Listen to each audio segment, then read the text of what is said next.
Alright, so this is Jose's Games of 2023. Yeah, even though there's gonna be not much music on my end, so Oh well, I'm gonna play along. I'm playing music. You can play whatever you want. I don't really mind. Okay, I'm just going to use my magical remote. The magic That remote. yes, magic remote that can play YouTube. And you guys might not hear great right in a Domino's commercial. God dang it, Domino's. But I know exactly what I'm gonna play in my background. Nice, nice. I'm gonna play a Final Fantasy VII Remake music.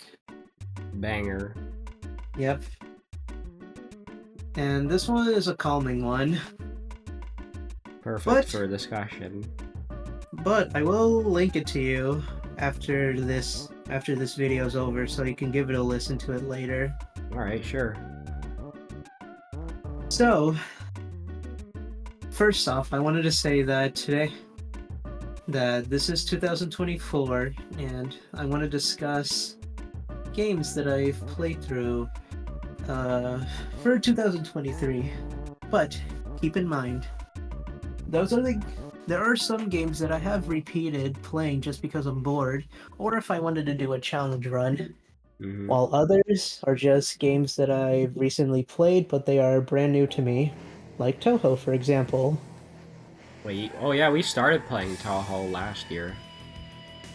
Yeah, true, but we did Toho on our own, just to say. Yeah. But anyways, enough BS, and let's get started of what games I have played. Yeah, try to go in order so we can follow along easily. Okay. So the first game that I've played through this year, or at least one of the games that I've repeatedly played through, is Tomodachi Life. Ooh, I love Tomodachi Life. And you have no idea how much I love Tomodachi Life. And in recent years, I haven't even played through Tomodachi Life this year, but not just yet. But I will say what kind of progress I've made through. Oh yeah? I want to hear. Yeah. First off, basically my main need of this island is Ellie from Xenogears. Oh, like your Yeah. PFP. Yeah, basically. As people can probably tell or not, she is basically my favorite character of all time. Nothing can top her. Damn. Mm-hmm.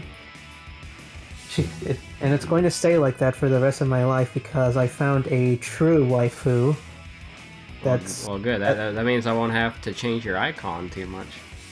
Nah, you won't even change my icon anytime soon. It's gonna stay like that forever, anyways. That's good. Unless a certain remake is about to happen. I wonder which one that could be.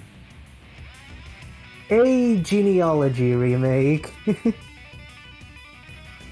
But anyways, the second character that I've made in my island is Faye from the same game. Yep. And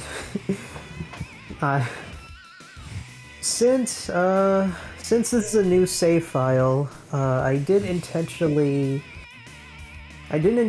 make Mias until they are married, because this is kind of either a strategy or a trick, just because I wanted to. And once they are married, I just wanted to make sure that they stay on the green spot rather than the purple spot.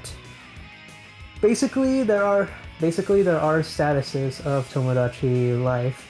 Yeah, well, I don't remember green and purple spots. Let's just say that the green spot is that their relationship is healthy, and the purple spot, well, things go spiraling down. Oh. Mm-hmm. There are more there are more to these relationship statuses, but I won't go too much because it would go far too long. But I will tell you what Miis I have made. I have made Deirdre from Fire Emblem 4 and Sigurd. And here's the funny thing. Deirdre is basically my alt PFP. Oh, right, yeah. Mm-hmm. The one with the middle fingers. Yeah, and that's why my VC scenarios are always like DG's001 joined or whatever the alt name was. Yeah, that one's going away. But anyways, yeah. And I've done the same strategy again, except I had to turn off my DS constantly to make just in case I don't even save. Oh. And after that, they got married again, and well, let's just say the two couples had babies. Oh boy, I wonder how that looks. Well, they're just based on characters from the official games that actually gave birth. Oh, that makes sense. Mm-hmm. And then after that, I made other Miis, such as the main character from Devil Survivor, and I've made Makoto Yuki from Persona 3. Holy which, by shit, the way, you made Dorkun, holy shit. Yes, I made Dorkun. Which, by the way, I am not going to play Persona 3 Reload. I mean, that's right. Because that is not a definitive version of Persona 3. This is going to be an ongoing trend that's to say that Persona 3 is never going to get a definitive version. And you also just sound burnt out on Persona.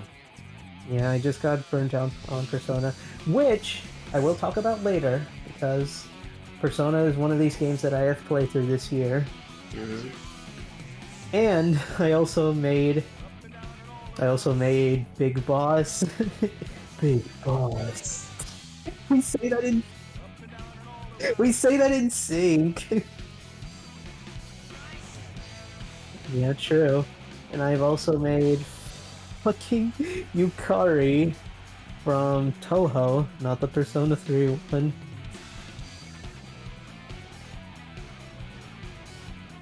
Yeah. Which she looks fantastic. And I've also made another Yukari from Persona 3, not the Toho one. There's another one? Huh? There's another kind? Yeah. From Persona 3, the one that could summon demons. There's a lot of stuff going on. Yeah. There's also me, yours truly. Wait, Jose's in the game? Yeah. And and I don't have anybody. Haha, you're a loner, lol. I'm a loner, lol. And there's also Prince. Nice. Got a little purple rain. Who's married to Kawakuma. Why? Which is a weird choice. I guess Prince just likes Kawakuma. I mean, I don't blame him. I like Kawakuma. I like devil girls. And you want to hear something even more bizarre? What? Nemessa just exists. She's just there? Yeah.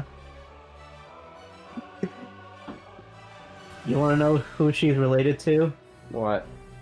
Prince and Kawakuma. Basically, Kawakuma and Prince are the mother and father. Of fucking Nemessa? Nemessa's literally a demon. Yeah, but what's Prince got to do with that? I don't even. I mean, have you seen Castlevania? I mean, you've played Castlevania before. Yeah. You do realize that Alucard is just a human.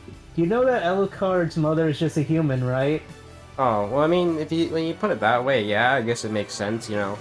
A demon and a human giving birth to a half-demon child. Well, what about fucking Yuyuko Yuyuko? and and what's her name? The one that's half human, half ghost. Yomu? Aren't they related to each other? No. So how is she? So how is Yoku a freaking half human, half ghost? Well, I know Yomu's dad is, like a swordsman, and he taught Yomu everything, so I'm guessing maybe Yomu's mom is a complete ghost? Because I think her dad was full human. I don't know. There are speculations that Yuyuko might be the mother. Maybe. It's just a theory. It's not true, and it's not even confirmed by Zune himself. Yeah, who knows? Who cares? I also made Ran, and I also made freaking Junpei, Junpei? and I also made Yuzu from Devil Survivor, and I've made Gotta love her. Sakuya. Oh, hell yeah, Sakuya. Yeah, the maid. And Remilia. And here's something really bizarre. What? Remilia's married to Alucard. I mean, honestly, that makes sense. Really? Why? I don't know, it fits, because they're both vampires. No, that's true. I also made Yuyuko, and I made Raisin. It's just all the Toho characters on your island. Mirai. Persona 5. Ooh, nice. And last but not least, Koakuma. Yeah, you mentioned Kawakuma. Yeah, true. So those are my islanders. Wait, you don't have Cerno? No, not yet. Why would I make Cerno? Or what about Reimu and Marissa? Reimu? Yeah. No, not yet. It's kind of funny you made like Mei Ling, or not Mei Ling, Sakia and like Kawakuma, but not Reimu. I just literally made. I was literally making one of. I literally make baddies from Toho. Oh because yeah. Like, dude, you know that everybody I'm sure that the Toho community really loves the baddies rather than the main characters. Yeah, I do too. But at the same time, people just love Sanai, I think. Yep. You know, the one with the frog pin. Yeah, what about Yuka? Did you make Yuka yet? I think I might know who Yuka is. Is she the one with the green hair that's short? Yeah, the one with the flower dress. Yeah, I know who she is. Yeah, I got beat by her in Fumo Racing the other day. I've seen so many fan art of her, and wow. Yep. People just really love her that much. Yeah. And honestly, I am. And honestly, I could see the appeal, and she's growing on me over time. Yeah, I don't blame them. I do like Yuka. Yeah, true. But anyways, as I was saying, I'm not sure when I'm gonna play Tomodachi Life again, because then again I might. Then again, the thing is that I'm lacking in motivation this month. Yeah, January is just kind of the dead month. Yeah. Why do you think I despise January so much? You literally told me that next year's gonna be a really happy year, but we're literally at the beginning of the Monday of the month. Well, I don't know. Why do you hate January again? I forgot. Because it's literally the beginning of the month. It's literally the Monday of the month. It's boring. It's boring as hell. It's boring. Yes, it's boring.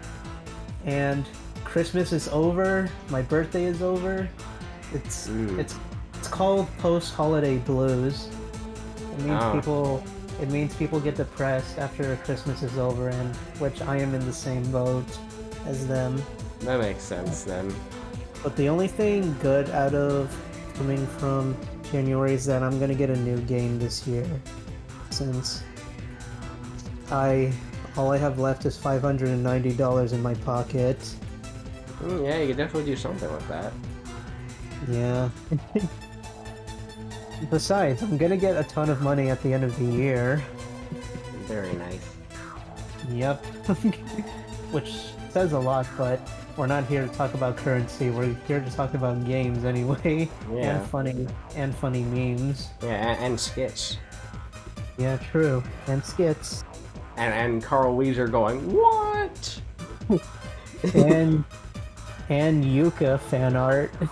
Well, yeah, I got no problems with Yuka fan art. Seeing a bit too much of that. You can show them off during stream. Oh no, I probably won't. It's not safe for work. Just try to find safer work.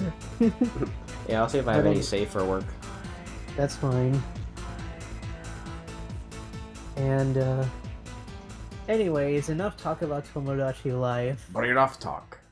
The next game that I've played at the beginning of the year actually is Halo 1 to 3.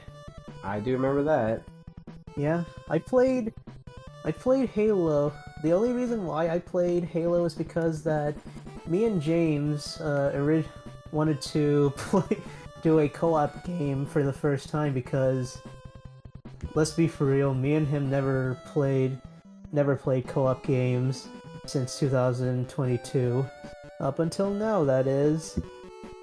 But so it'd been a year, I think. Yeah, pretty much. And things did not start off well because I had a very low quality laptop with 1 terabyte. Oh yeah. You still had your bad laptop back then. Yeah, true. And here's the thing. Miracles happen. Wanna know why? Mm-hmm. Because I got a fantastic PC that can run smoothly. Yeah, one that rivals mine, mind you. I mean, you did say mine is better. Well, technically, because you got more cores in it. Yeah, pretty much. I mean, you are about to improve your computer very soon. Yeah, very soon. You might even rise to the top again, which is something that I don't mind. Like, I mean, your computer's good enough to run most shit anyway, so it's not like it matters at that point. True. I mean, eventually it would age poorly if there's going to be new computers. I think it'll age a lot slower now. What makes you say that? Well, if I can run stuff at what am I trying to say? Like, if I can run most stuff in 1080p, I'm like pretty chill about that, because that's like all the quality I really need. Oh, okay. I mean, I have everything that I need just to make sure my PC runs very well. So yeah. Anyways, back to what I was saying. My experience with the first Halo on my very low-end computer was bad because my game was lagging a lot. Yep, it was it was not a great start, but once I punched my computer so hard, I traded my computer for a better PC. And then it ran better. Oh, trust me, it ran significantly higher. But I still needed more equipment, mind you. Like a mic? Yeah, not just a mic, but a speaker, because let's be for real, Jacob. PC has terrible audio. Well, speakers. Mm-hmm. Because you can't even hear them well. They're just low quality. I mean, doesn't speakers usually have low quality speakers on PC? I don't know. Mine are fine. I don't really have any problems with them. Well, that's why I had to get giant speakers, just so I can hear them better. Because mind you, I'm not a fan of low quality speakers. Yeah. So now you have like your speakers blasting the music. Yeah, yeah, true.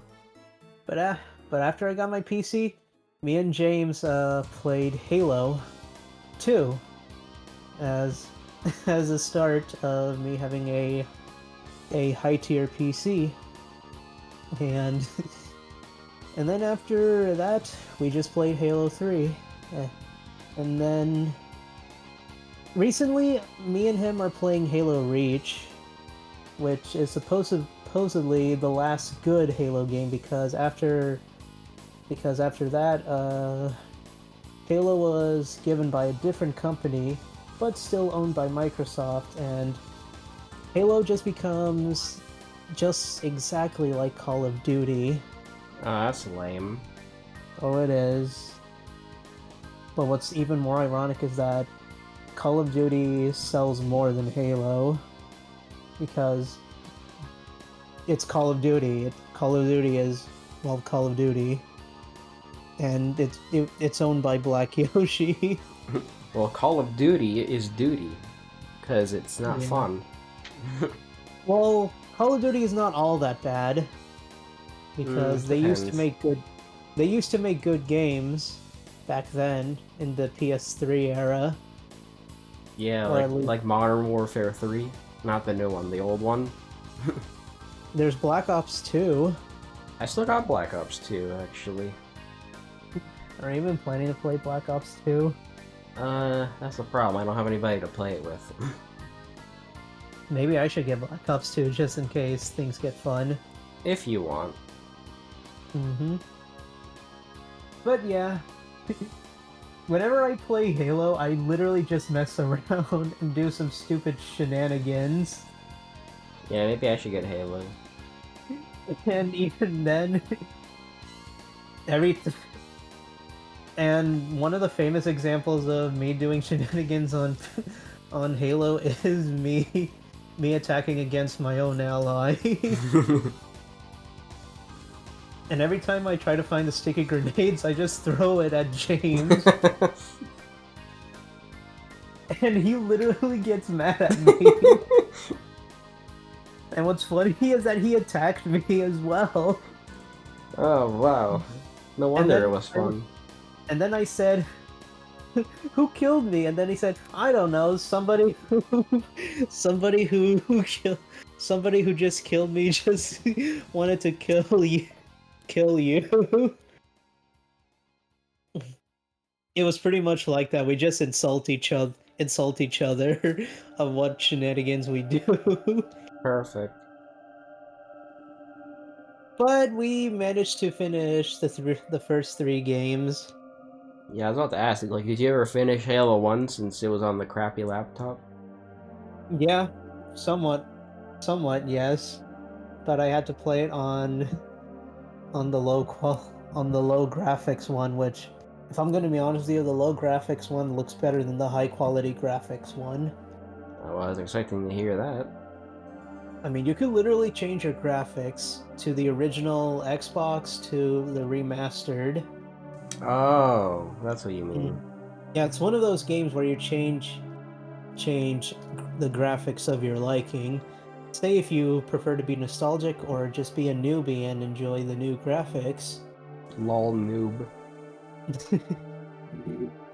Same thing happened with Halo 2, but for Halo 3, it's not needed because the graphics aged like fine wine. Oh.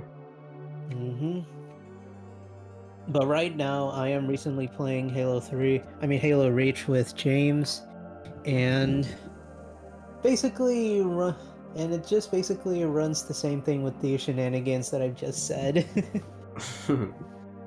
And yeah, I am having fun with Halo regardless. But yeah, that's just about it. The next game that I want to talk about is Persona, but Yeah, I'm gonna which go one? 5. Alright. You played Mhm. Royal for the first time, I think. Or not, well, not the first. Was it? It wasn't the first time, right? Oh, I just wanted to come back to Royal.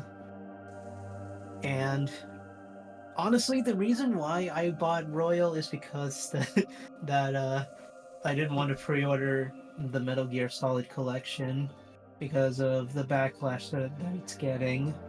Yeah. Yeah, but after thinking about it, the Metal Gear Solid collection is basically just like Mario 3D All Stars. I mean, yeah, I have Metal Gear Solid 2 on PC. I don't know if you want to get it. I'm still gonna get it if I plan to. Whenever you're ready to do the playthrough on it with me. Maybe, but I'll tell you when that's gonna happen. But enough bullshit. Persona 5 Royal. I've played it before on the PS5 when it released during the cough cough incident. The cough cough incident. I mean, that's what it's called. Yeah, But that's a yeah, funny name for it. but yeah, Persona 5 Royal, even though it's the game that I pretend to hate it, but honestly, I'm growing to like it even more.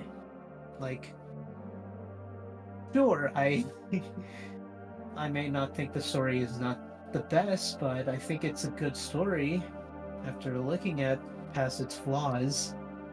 And uh, the thing is that I still believe that Persona 5 is better than 4, and the thing is that I wanted to challenge myself into getting all the social links. Like, you have no idea how big the game is, right? Yeah, it can take a while. Yeah. And the thing is that on my first playthrough, I wasn't even planning to get all the social links completed. I just wanted to save it for New Game Plus. And then after that, I just I just used the free DLC personas because, well, actually, the DLC was actually free for the re-releases of Persona 5 because I don't know, I just wanted to cheese through the game. Oh I yeah, played they did that. Like I think a lot of the stuff that was like I actually had to pay for a lot of that stuff back on PS4, but they made it it free was on the Steam version, I think. so basically it was pointless that you bought the DLC for Persona 5 Royal. Yeah, kind of, but I did get it day one, so that's a bit more understandable. Yeah, really mean. With the entire bundle of Persona 5 re-release, that costs like $59.99, which is the same price as what it originally was. Yep. I think it's a good deal to get everything, but nonetheless, I was glad that I returned playing Persona 5, and one of the characters kept one of the characters kept growing on me. Like I re- like I frequently use Yusuke, and uh Ryuji is decent. I never I'm never gonna use Morgana because he's, well, useless. Well, yeah, Morgana sucks, but Ryuji and Yusuke are really good for physical damage. Yeah, true. While On is basically great for magic damage, and Mid Kodo is just Mid Kodo. Mid Kodo can heal. That's mostly what she can do. So does On. Yeah, On can heal. Mid Kodo can like heal statuses, I think. Yeah, she can heal with statuses. I mostly use Mid Kodo for buffs and deep. I mostly use Mid Kodo for defense buffs. Yes, that's okay. Now that I think about it, I use On for attack buffs. Yeah, she can also attack debuff too, I think. That. Do you remember the exclusive third tier skills for the for third tier personas of each characters? Only for the ones that I used in the final boss fight. Yeah, those are costly. I And just know Haru's is pretty busted. I mean, so is Akechi's. What was Or Akechi's again? Let me search that up. I think Akechi just did like a fuck ton of damage or something. Yeah, but unfortunately it's useless because it's used against the final boss exclusively. It, Akechi doesn't have a third tier persona until you fight against Maruki. Yeah. Which, speaking of Maruki, I I still stand that Maruki is the best character out of all in Persona 5. He really is. Yeah? Like compared to Yaldabaoth, Maruki is just like he's actually got character. You get to know him over the whole game, and then you get to have a meaningful fight with him at the end. But it's not just that. You want to know what happened after Yaldabaoth, or at least the Demiurge? What? Dr. Maruki managed to absorb all of Yaldabaoth's powers. I don't remember that. It actually is said in the description. I mean, after Yaldabaoth was defeated, he managed to gain control of Yaldabaoth's power. Well, I guess that would explain why he does the stuff that he does. And he can also warp reality, which honestly, I think that Dr. Maruki might as well be the most powerful Persona character of all time. Damn. Yeah, he could not only can he warp reality, but he can bring back dead people. Literally, he could literally bring back people from the dead. I forget what the name of that is. There's a he's a necromancer, yeah. Yeah, he's basically a necromancer, and he could change literally everybody's reality. And what's creepy is that Jacob, have you even seen the new bad endings of Persona 5 Royal? I know there's like the bad ending where like everybody's happy at the cafe, and then it plays Yeah. like a new version of Ideal and the Real. Yeah, I've heard of that. I know that And- ending. I mean, I still find it creepy that people are, that they are living out their lives happily. Yeah, I never And got that ending though, because I said, fuck you, I don't want your fake bullshit. I actually attempted that. I actually got that ending because I just wanted to see it for the first time. Yeah, fair enough. Yeah.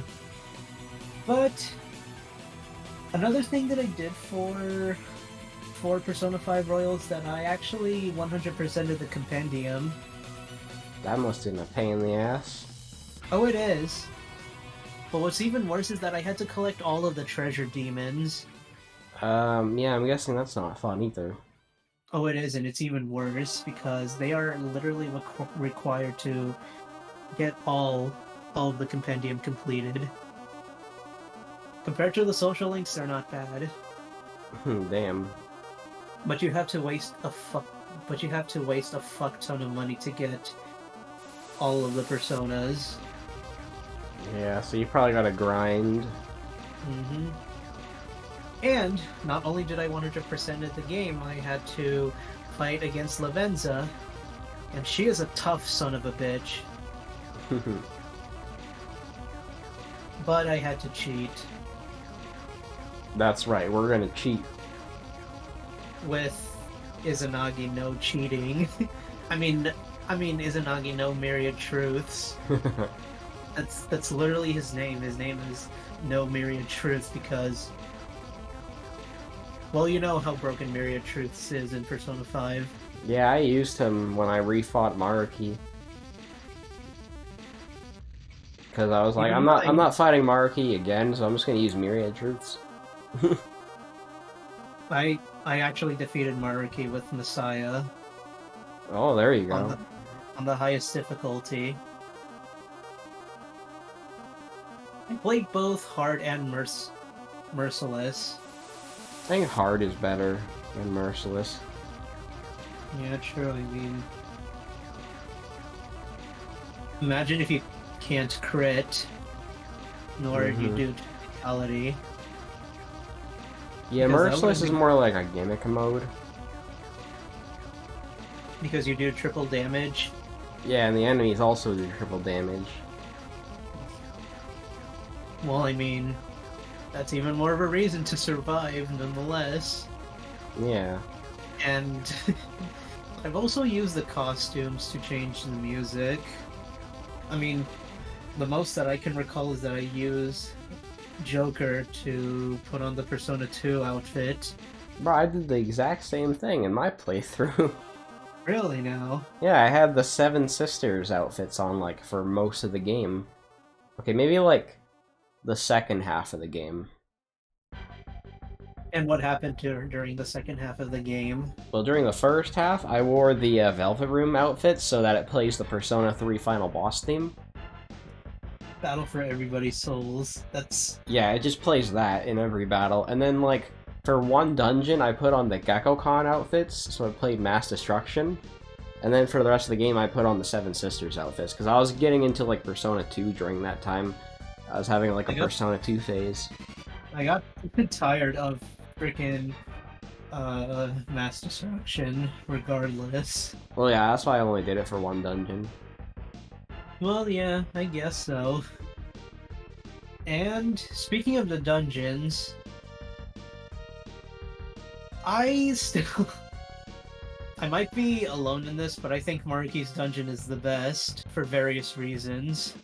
I mean, that doesn't sound like a hot take at all. Really? Why? I feel like a lot of people would agree with that, because it's very well designed. No, I think people would. No, I think people would say that the Stai's dungeon is the best, because casinos... Yeah, even though I'm a little biased to... I actually don't really like her dungeon that much. It's just kind of okay. People just overhyped that dungeon for so much. But yeah, that's probably why I don't care for it much, because it's overhyped. Yeah, true. I like the cruise ship better. No, you mean the one that looks like a Titanic? Yeah, I like that dungeon better than the casino. Even in the description, it did say that the ship is a reference to Noah's Ark. Basically, the giant ship that just flooded the entire Earth. Yeah, and the game where you go around with a slingshot shooting lambs. What do you mean, lambs? You ever heard of Super Noah's Ark 3D? The greatest game ever? No. AVGN played it like 15 years ago. Speaking of shooting darts. Oh yeah, how about that dart mini game? I just usually play that dart game whenever I wanted to use baton passes. And even a Ketchy's freaking dart game was a lot easier than I thought. It's easier than on PS4. Well, yeah, I guess, but you don't have to swing your controller. You can just press the X button. Yeah, but on PS4 you're forced to, so that's the difference. Oh yeah, that's right. You can't do anything about it. Yeah, so that's why I never got Akechi's baton pass up on my playthrough, because you have to shake the controller and time it perfectly. You have to score either 50 or 60 to progress. Yeah. I've always attempted to go for the 60s.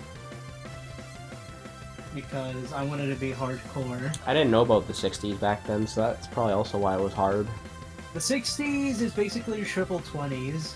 Yeah, I told Aaron to do that, but it's pretty difficult. It is. Another thing, the last thing that I wanted to mention is that there are some music that I did play of my own terms. Basically, you might remember what I just said about me using music that I would prefer to use. Mm-hmm. For Kamoshida's Castle, I played the castle theme from New Super Mario Bros. DS. Boss battle theme, the castle/boss fortress from Smash Bros. As a remix. Well, I know that song. Yeah, and the here's something funny. Madarame's palace, marble gallery. Doo-doo-doo-doo. And the boss fight is just Dracula's castle. Based. Because why not? And the third palace might be just, I think, Wario Wario music, I think. Oh my goodness. And I can't remember what the boss theme that I put on it is, but who cares? And the other, and for Futaba's theme, it's one of the Mega Man Zero music. Mega Man Zero music. It's called Stranger in the Desert, which you probably never heard of since you never played Mega Man Zero 2. Nope, not yet. But the other one, the boss fight theme music that you might be familiar with is the Overdrive Ostrich from X2. Wait, why is that the boss theme? I don't even know. It's just what I randomly thought, because doesn't Mega Man have desert-themed music usually? Yeah, I think actually X2 is the only Mega Man X game with a desert in it. Well, I'll be damned. Yeah, I'm pretty sure. For Okumura's Palace, it's Paper Engine. Yeah, that's a good one. Both normally and the final lap. For Sai Nijima's Palace, it's an obvious one, Casino Park. Oh yeah. And the boss theme, Supersonic Racing. For Shido's Palace, it's the Super Smash Bros. Brawl theme. Why? Because the ship, and it's festive, and it just makes you get excited, that's all, to fight against Shido. And for the Akechi boss fight, it's mostly Super Smash Flash music. Fucking Smash Flash music. One is Battlefield and one is Sand Ocean. But for the Shido boss fight, it's Melee's version of Final Destination. Because I think I know that. kind of... Huh? I think I know that song. Yeah, it's kind of fitting, if I'm going to be quite honest. The second phase is the Giga Bowser's theme. Oh yeah, makes sense. And the final and the third phase, the third and final phase, is the opening theme of Smash Bros. Melee, but it's the Brawl remix. Specifically that version. Hey, what can I say? I like that version over the original theme. And and the original Final Palace is mostly digital Devil Saga music and SMT5 music. Nice. And here's the most absurd one. The final dungeon of Maruki's dungeon is, well, mostly Mother 3 music. I mean, it's Mother 3. It's supposed to be like melancholic. Yeah. And there is one music that I can't pronounce. It's I know. Okay, I'll just rather I'd send it to you since it's much easier, and just listen to it for a bit. Okay. Let's see. Choopy Choopyoi for World Heritage? Yeah? Yeah, not a bad choice, huh? And, for... the music that I played that I fight against Sumire is Strong One. I like that song. Me too. And, do you remember that one puzzle that one puzzle from Dr. Maruki's palace where I have to solve with colors. Oh yeah, the fucking color maze. The second half I just played. It's over.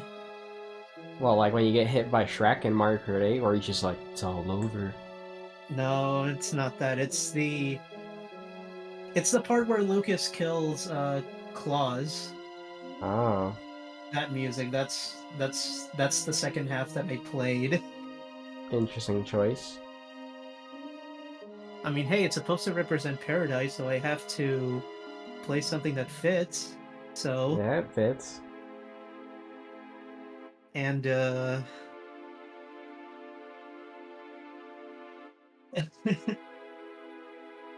and here's the more absurd one that I played for fighting against Maruki. The Final Destination theme. From Brawl.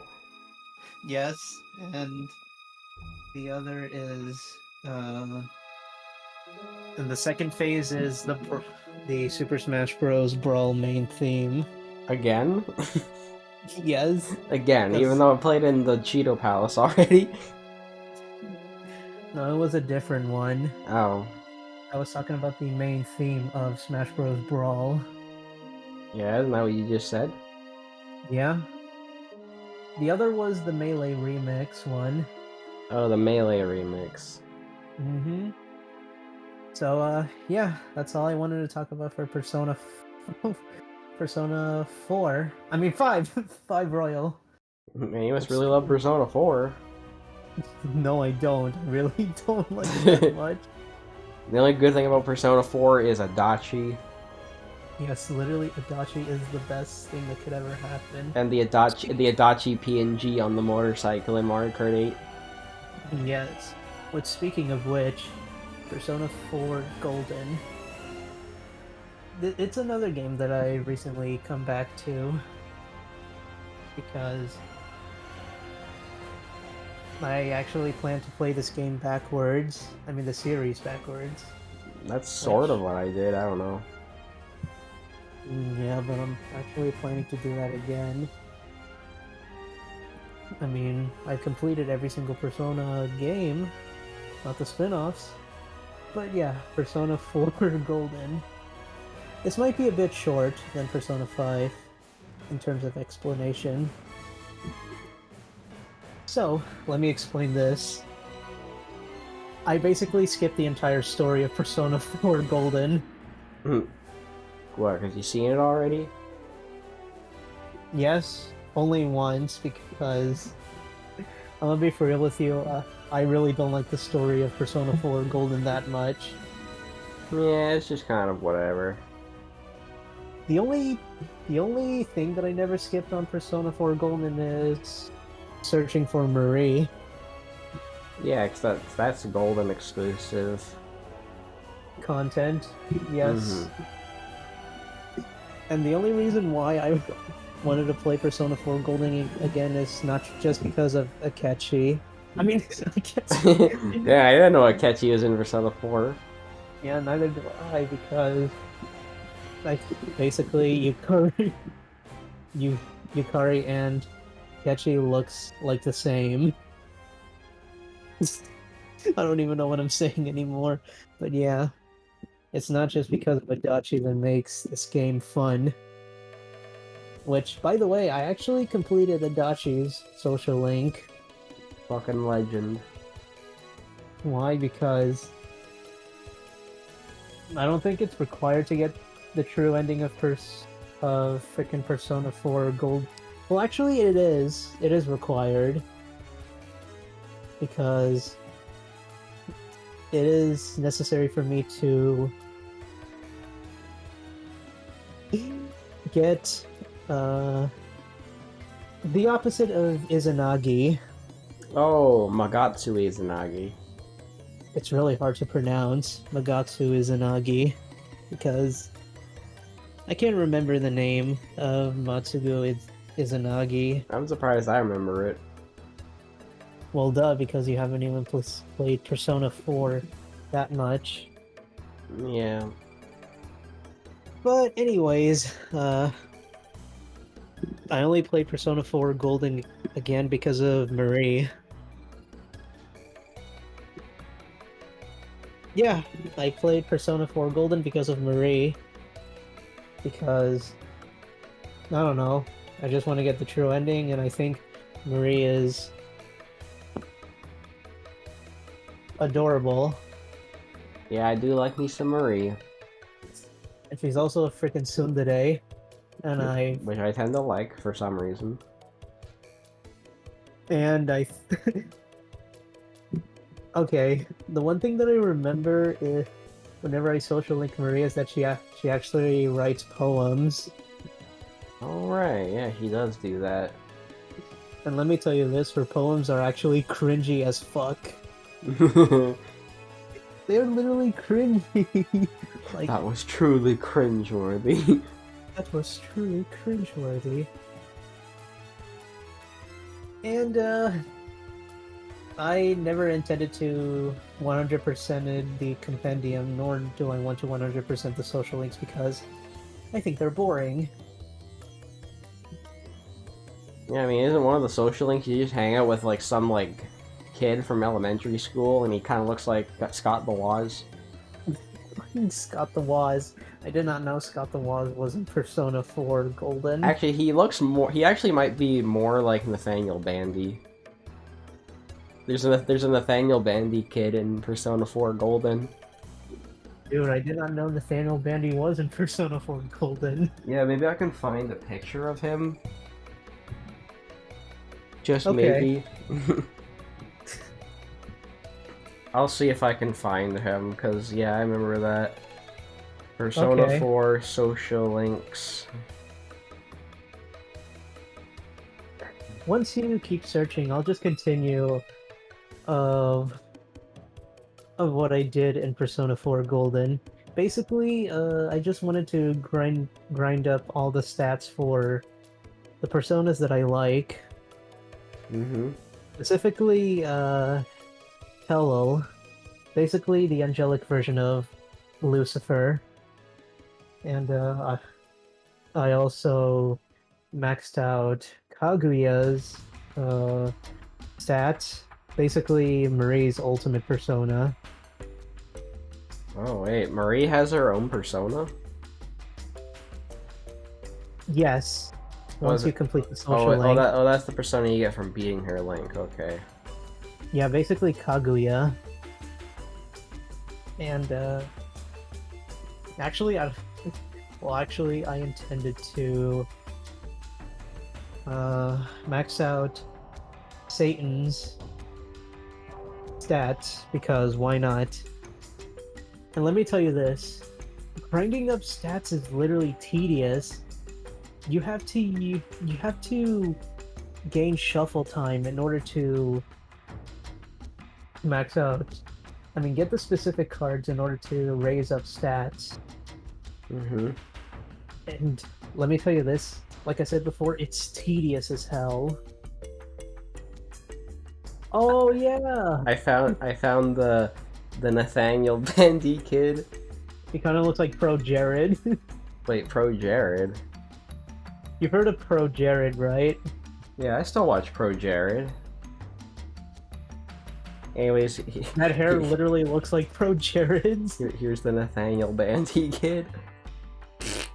The Nathaniel Bandy the Nathaniel Bandy kid. That's what we're calling him now. before he made YouTube. Yeah, before he made YouTube, he was Yunaro Kami taught him stuff.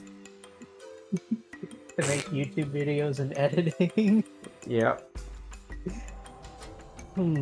What else do I remember that I hate about Persona 4 other than me grinding up? Oh, and the Reaper is actually useless because I have to use him to get ultimate weapons. And the gimmick of standing around and do nothing is just gone. You have to open up every single treasure chest.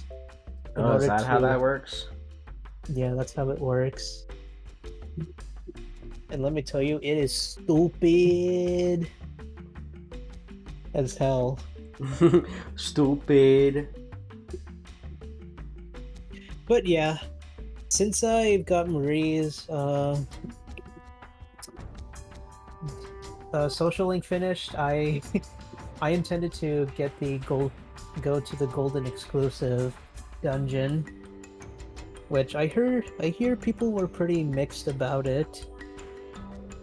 And but I thought it was pretty cool because the gimmick was that all of your weapons get taken away and you lose half of your SP, and I don't know. It's basically a gimmick dungeon that you have to go through just in case you can't die. Oh yeah, and you also lose half of your HP as well. Yeah, I think the reason why I think that dungeon is a cool idea is because it's kind of like a roguelike. It's basically a roguelike dungeon. Yeah, pretty much. Oh, and get this. I never listened to any of the Persona 4 Golden music. And don't worry, this is a bit shorter. For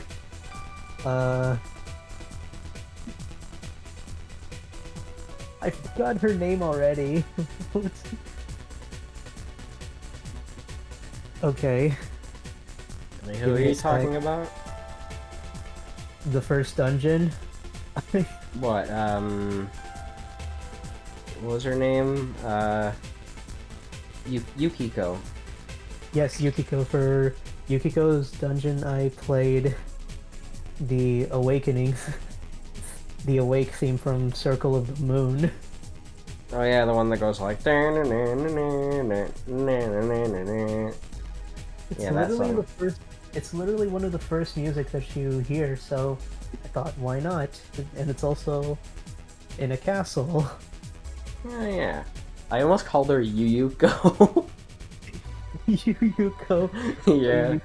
So Yuyuko's in Persona 4? I guess so. Oh, the boss fight that I fight against Yuyuko Yeah, Yuyuko. is Proof of Blood.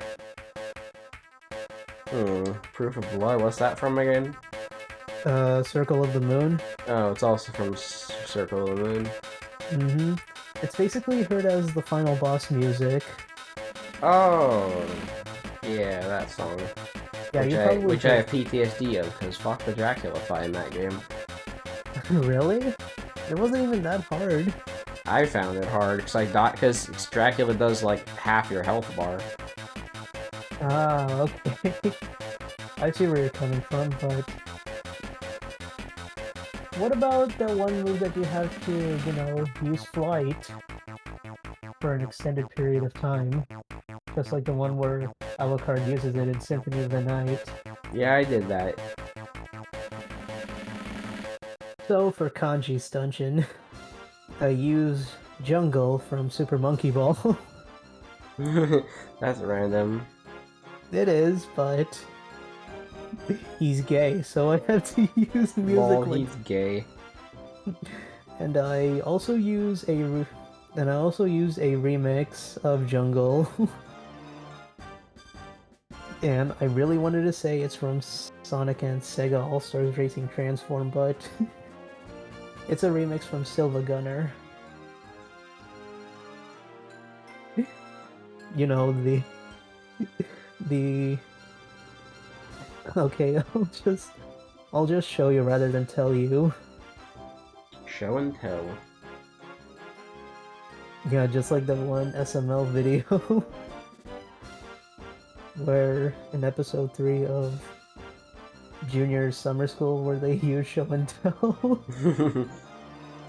And Toad plays a inappropriate music video in school. And Junior brings Chef Pee-Pee in school. Where he says, "Hi class, I'm Junior and this is my slave Chef Pee-Pee." My slave. Okay, this is the music that I'm talking about of Silva Gunner remixing Jungle. It's basically Jungle remix with Space Jam music. Oh, that's pretty iconic. It is. It's random, but it's funny. And for Risei's dungeon, I played the bingo theme from From Wii Party. It's a strip club It's a strip club dungeon. So Makes sense. It has to be. So of course there has to be party music. And for Risei's, and for the boss fight of Risei, I had to play Bowser Jr.'s Mad in Mario Party 9. You've heard that. You've heard that music before, right? I haven't in Smash. And for the Teddy boss fight, it's the ultimate ghost. Well, I had to because Teddy was taken as a Shadow Teddy was taken on a monstrous form. Mm-hmm. And here's the most bizarre music that I had to play for the Minecraft dungeon. I played the SNES Batman music. Batman. Specifically the NES one. And for the boss fight that takes a Minecraft form, it's the Contra boss battle theme music. Oh yeah, I like that song. For Naoto's dungeon, it's Bullet Station. Bullet Station. For the boss fight, it's the Eggman theme. The Eggman theme? Which Eggman theme? Shadow the Hedgehog. Oh, I am the Eggman? Yep, that's the one. Wow. And here's an obvious joke. Heaven's Divide for Nanako's dungeon. Nanako? What are you standing at, Nanako? And for the boss fight theme, it's the remix version of Heaven's Divide with Ground Zeroes. Based. For Adachi's theme, here's the funny one. Bowser's Galaxy Generator. Bowser's Galaxy Generator.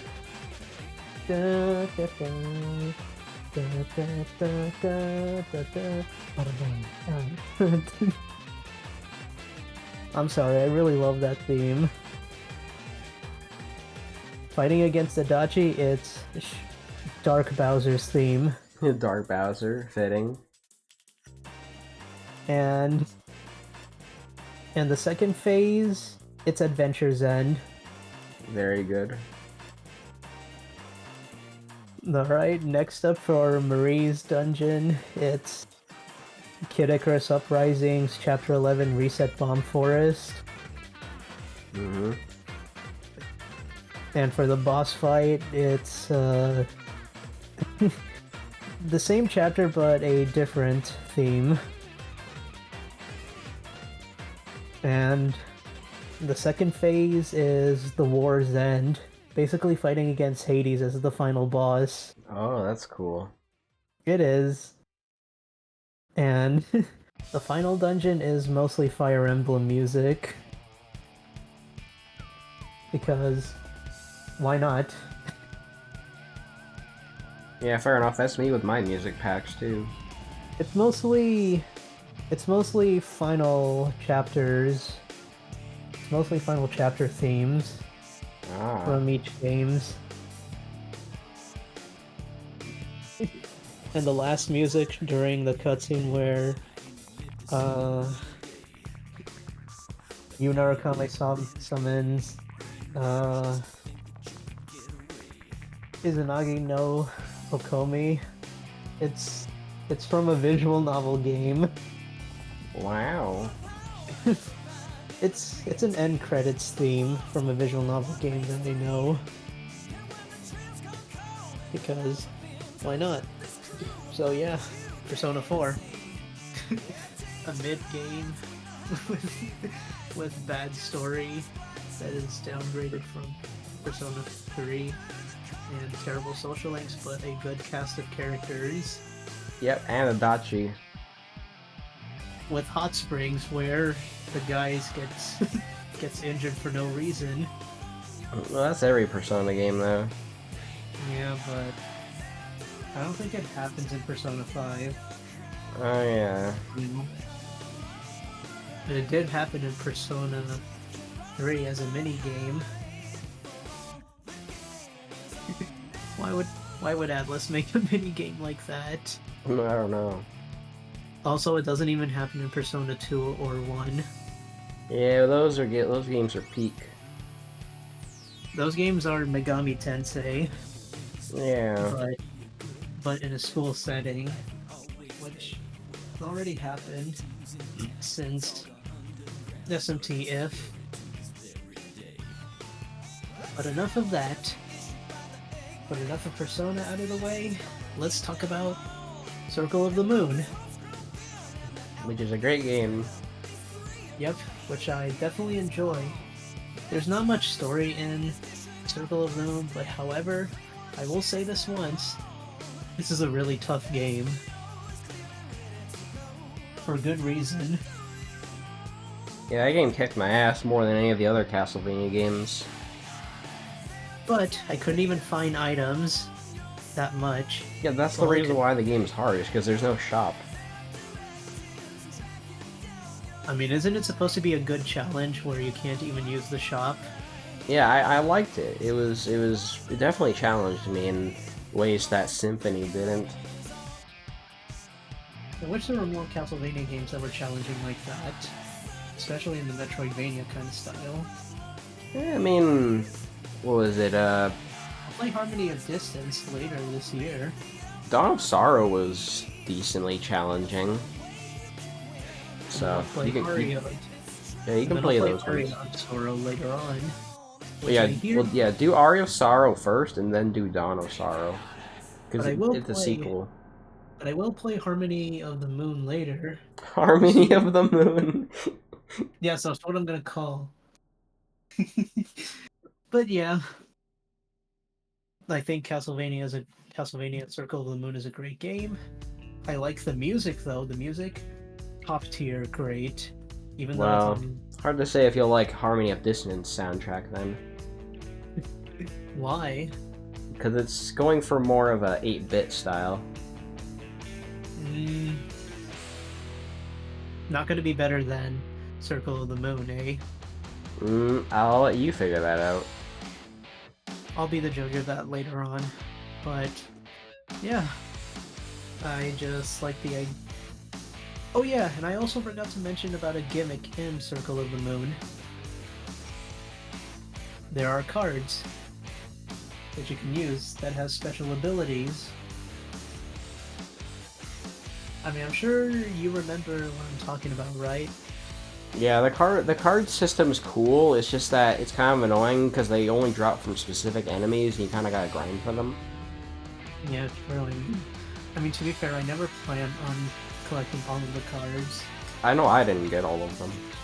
Yeah, me neither. I mean, you could use a cheat code to see what the cards do, at least. Yeah, but that's no fun. I remember getting the Fire Whip, though. The Fire Whip was pretty cool. Oh yeah? What's worse? getting all of the cards tediously, or just use cheat codes in order to see all of the abilities of the cards? I don't like to use cheats. But I don't like to go tedious to find all of the cards randomly dropped. Yeah. Either. But I think it's better to grind than to use cheats. So my case is that it's a lose-lose situation. But like I said, I'm not sure when I'm gonna go back to Castlevania again, but I'm sure I'll figure something out. And I also realized that that Castlevania, Rondo of Blood and Symphony of the Night are on the PS5. That's nice. Yeah, that's the one thing I realized until now. What version of Rondo is it, though? It's the old version. Well, which old version? The one that's never released in the West. The anime one? Yes, the anime one. I want to play that one. You told me you want to play the remake version. Oh, well, I did say I want to play the remake version, but I also want to play the anime one.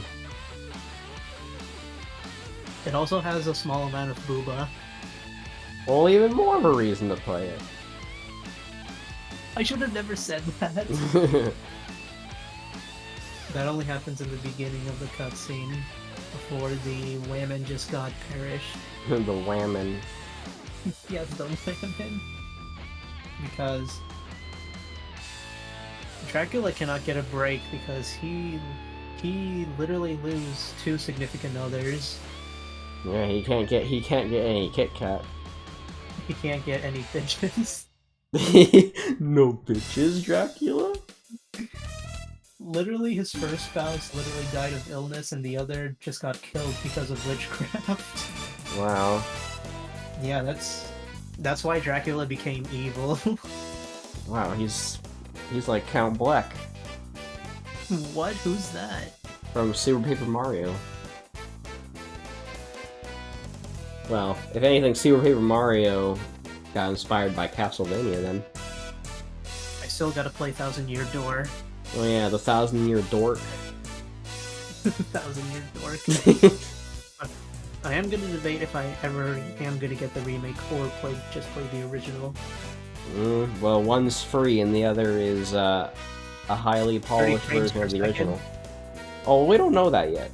We don't know that yet. It's gonna be 30 frames per second regardless, because Switch is pretty low quality. True, it is. Console.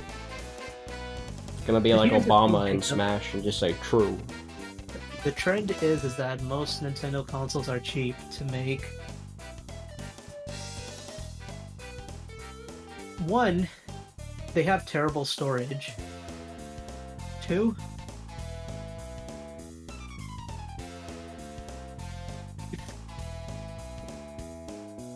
most of their portable consoles doesn't have good charging. Yeah, I wonder about that. Last that long. You wonder why I never use my 3DS that much? Because I want to keep it safe. Yeah. And I don't know what's the third reason why Nintendo makes their consoles cheap. Because they use outdated hardware. Yeah, surely they use outdated hardware. Like, the fact that the Switch is sometimes on the level of the PS2 is just sad. It is. But here's the thing, Jacob. What if Nintendo owns the PlayStation? I don't know, man. If Nintendo owns the PlayStation, they would actually pay attention to make high-quality consoles. I mean, just look at the PS5, it's literally high quality in tech. And and what specific items they use. Yeah, I know. My stepdad has a PS5. 1 terabyte, 60 frames per second, high quality graphics, and 4K. Yep. Actually, no, it's actually 8K. Damn. I don't even know how that's possible because I really don't pay attention to resolutions. I pay more attention to frames than resolution. Yeah. And also, have you heard that Vinny made a Final Fantasy VII remake video? No, what did he do? He played intermissions. Oh, when was that? Today. Oh, shit. Yep. Surprised it took him this long to get to it. He's only doing this because Final Fantasy VII Rebirth is about to happen in less than 2 months. Wow, damn, that soon? Yeah, pretty much. You should also be aware that Vinny owns a PS5. Oh yeah, I know that. So, yeah. Moving on from Castlevania, I want to talk about Toho. Yeah, two who's. Specifically, Toho 6. I played Embodiment Scarlet Devil, and I played it. I played that game the worst way possible. What's the worst way possible? Nah, you don't want to know my secrets of how I beat Toho 6. What did you play as Reimu? I played both Reimu and Marissa. I actually attempted to 100% everything in Toho 6. Oh, is that why? Yep. You're about to question how I did all of this. You have way too much free time. Yep, I have way too much free time. I find ways to to break into the system, and I wanted to show you how tough the Flan is. The Flan. Yeah, that's what I'm gonna call her. I'm gonna call her the Flan.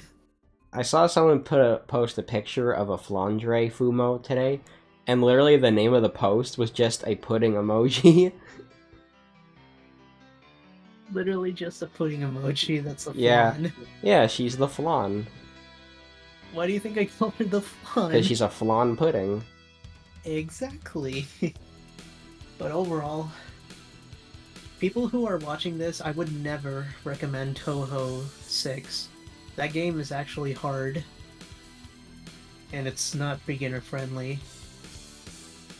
In order to get the true ending of Toho 6, you have to do a 1cc. That's on normal mode. Yeah, on normal mode, not easy mode. Not until Toho 7, which you're allowed to play any difficulty you want. Yeah, even though I beat Toho 7 normal CC. You know what this game reminds me of? What? Difficult-wise? Mega Man X8. Why X8?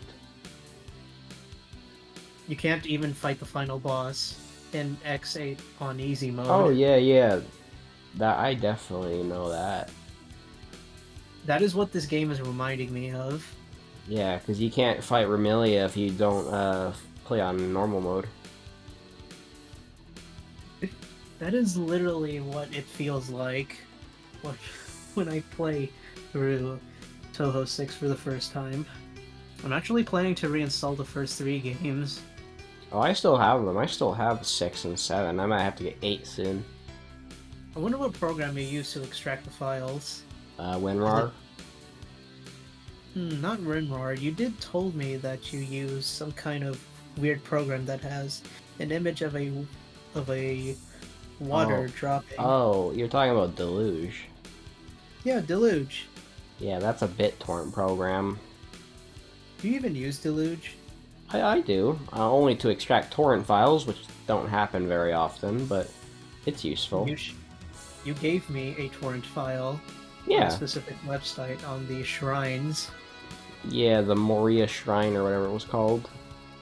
Yeah, because they only had torrent files, so and torrents are encrypted, so you got to use a BitTorrent. And I use Deluge because it's free and convenient, but don't worry if your computer detects it as a virus. It's not. Nothing bad's ever happened to me. No, it's fine. I mean, I'm sure you do a lot of crazy stuff on your computer. I don't know what will be considered crazy, but yeah. What I would consider crazy is installing the dark web. I mean, I know you can get Tor. Yeah, true, I guess. But anyways, we're not here to talk about really dark stuff. We're here to talk about games. So, like I said, Toho 6 never played it for the first time. I would recommend going for the Booba Ghost game. The Booba Ghost game? Yes, the Booba Ghost game. Which, speaking of which, Toho 7, which I believe I think is considerably better than Toho 6, in my opinion. Gameplay-wise, yeah. Which I think it's better as beginner-friendly. Character-wise, not as much. I prefer Toho 6's characters, but that's a different story. Yeah, just because there are a ton of memorable characters such as Alice, Yep. uh, Patchouli. Rumia, I Yeah, think. Rumia, Remilia, Mei Ling, Surno, Kokuma, Sakuya. Yep, Kokuma. Diasei, Regalia, and the Flan. Regalia, and the Flan. Yeah, and Patchouli again, because Yeah. she's in the Flan stage. Oh yeah, I do remember what So I you're trying to mentioned say. so I mentioned Patchouli twice. So yeah, You did mention Petroli twice, just in case I just in won't case. forget. People tend to forget. People are beginning to forget about 1 to 5 because it's not that memorable enough. Yeah, some people remember him. Yeah, true. But anyways, Toho 7. It's actually better- really funny that you started talking about Toho, because now Mei Ling's theme's playing. But yeah, Toho 7. Better gameplay, yet there is a gimmick to the gameplay. Even though you finish defeating Yuyuko, you have to finish. You also are required to finish the first extra stage, that is fighting Run, which I think is debatable if I prefer Run or the other one. That's a wolf, I think. Wonder who. What? Chen? No, not the other. Not that one. I'm talking about the one that has white hair. Momiji? Yes, Momiji. Although if you replace Iji, her name is Mom. Mom. No, Ron is Mom. Well, duh. She has 9 tails, Yeah. and she has a daughter. Yeah, Well, Chen. canonically. Isn't there a Toho character that is a mother? Like, Yukari? no, not Yukari. The one that used to have a family, but doesn't have one anymore.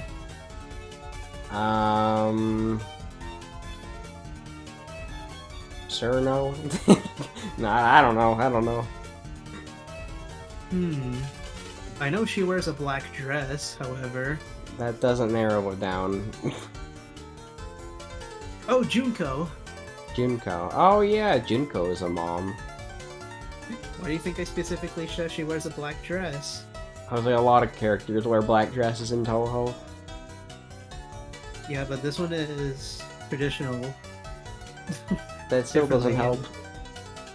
But yes, Junko, everybody's favorite mom. Well, ex-mom. Ex-mom. I wonder why she doesn't even have a family anymore. I don't know, but you gotta find Toho 12 or 13 or whatever that one was that she's from. I wonder what... I'll find out what game she is from, at least. I think it's from like Legacy of the Lunatic Kingdom.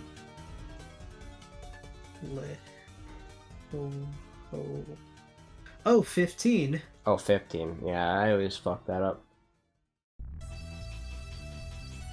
I'm in a long way of completing every single Toho game. Yeah. But yes, after...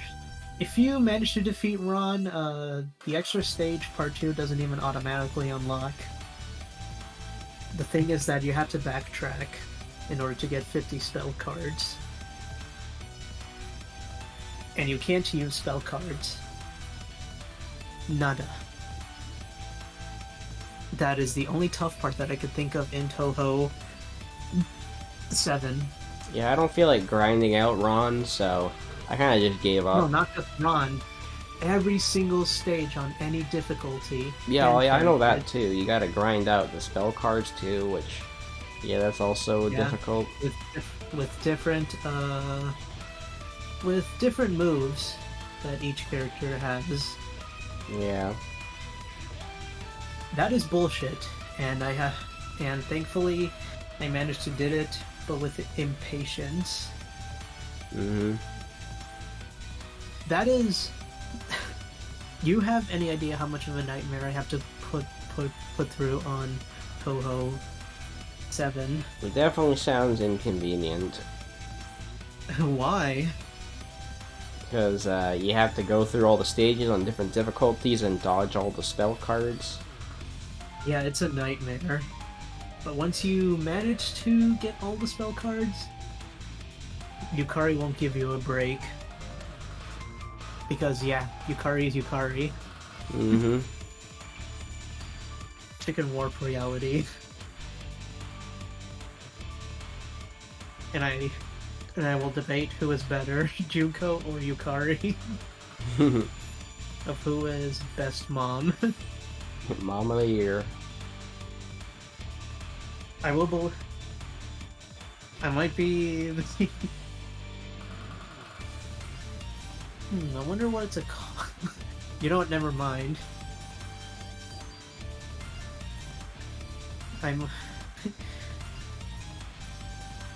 I forgot what quote I was about to say, but it has something to do with doubt. But I'll figure that out later. So yeah, Touhou 7. I would recommend any Touhou fans play this as a beginner-friendly game, but I would never recommend getting all the 50 spell cards unless you're crazy enough to see Yukari and her hoo-hoos. Yeah, her hoo-hoos. For now, let's just take a break on Touhou for now, and let's talk about Metal Gear Solid. Metal Gear. Specifically the Big Boss run and the Foxhound run. First off, I'm gonna go for Metal Gear Solid 1.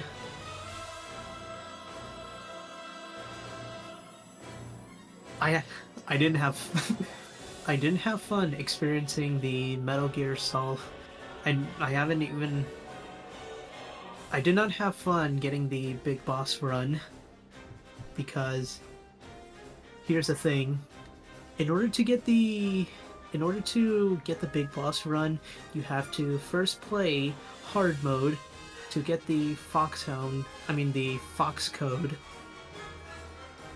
2 times, both saving Meryl and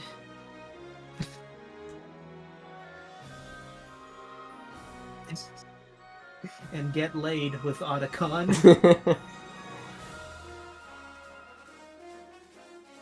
But yeah, you have to get the Fox code in order to unlock extreme mode. Oh, that's just to unlock extreme mode. That's just to unlock extreme mode to get both endings. That was bad enough, but playing through extreme mode is worse. I can't use rations. Okay, let me see the requirements of MGS1. MGS1, big.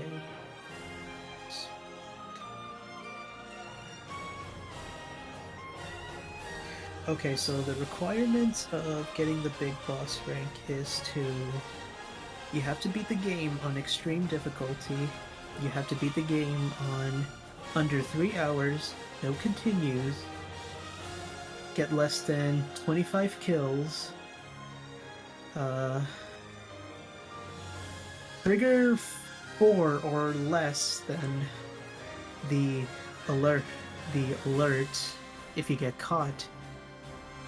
But this is only required for the specific scenes like the like the 4 cameoed soldiers, the fighting with Meryl in order to escape after the DARPA chief dies. Yeah, there's the staircase section. And finally,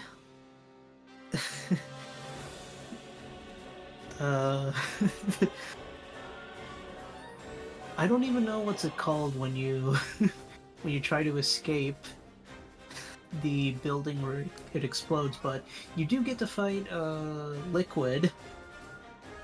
Liquid. And then he dies by Fox. Die.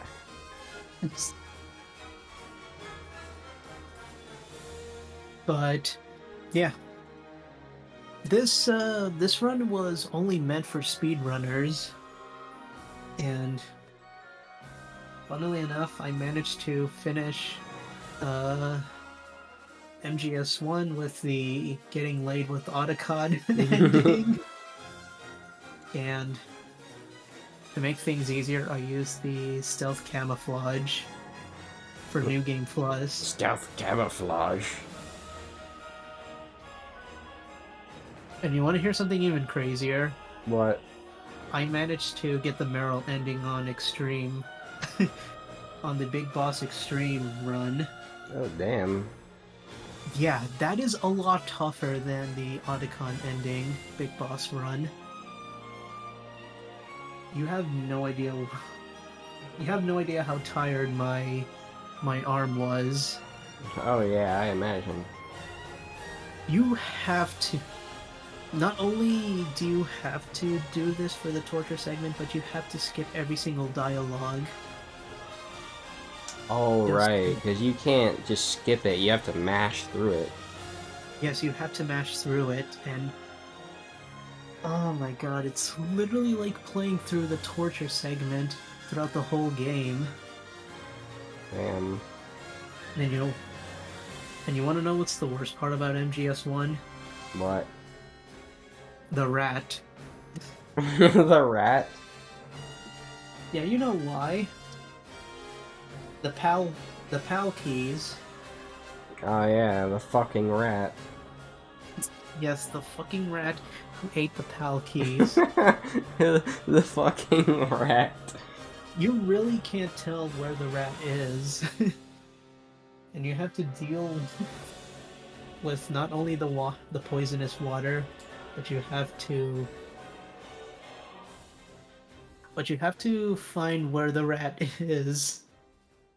And then after that, I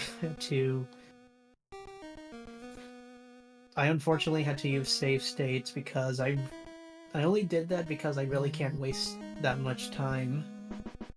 Yeah. So yeah, MGS1, worst game to play on extreme difficulty unless you're a speedrunner. Which I'm not really. I mean, I'm kind of a speedrunner, but not like for Metal Gear. Only Paper Mario and Mario RPG. Yeah, pretty much. Maybe Mega Man 2, but not as seriously. Cause I could beat each Mega Man game in like 2 to 3 hours. Oh yeah, and Jacob, you want to hear? Speaking of Mega Man, I actually recorded the entire thing for Mega Man X4, the second half. Oh yeah, you want to upload that on your channel or what?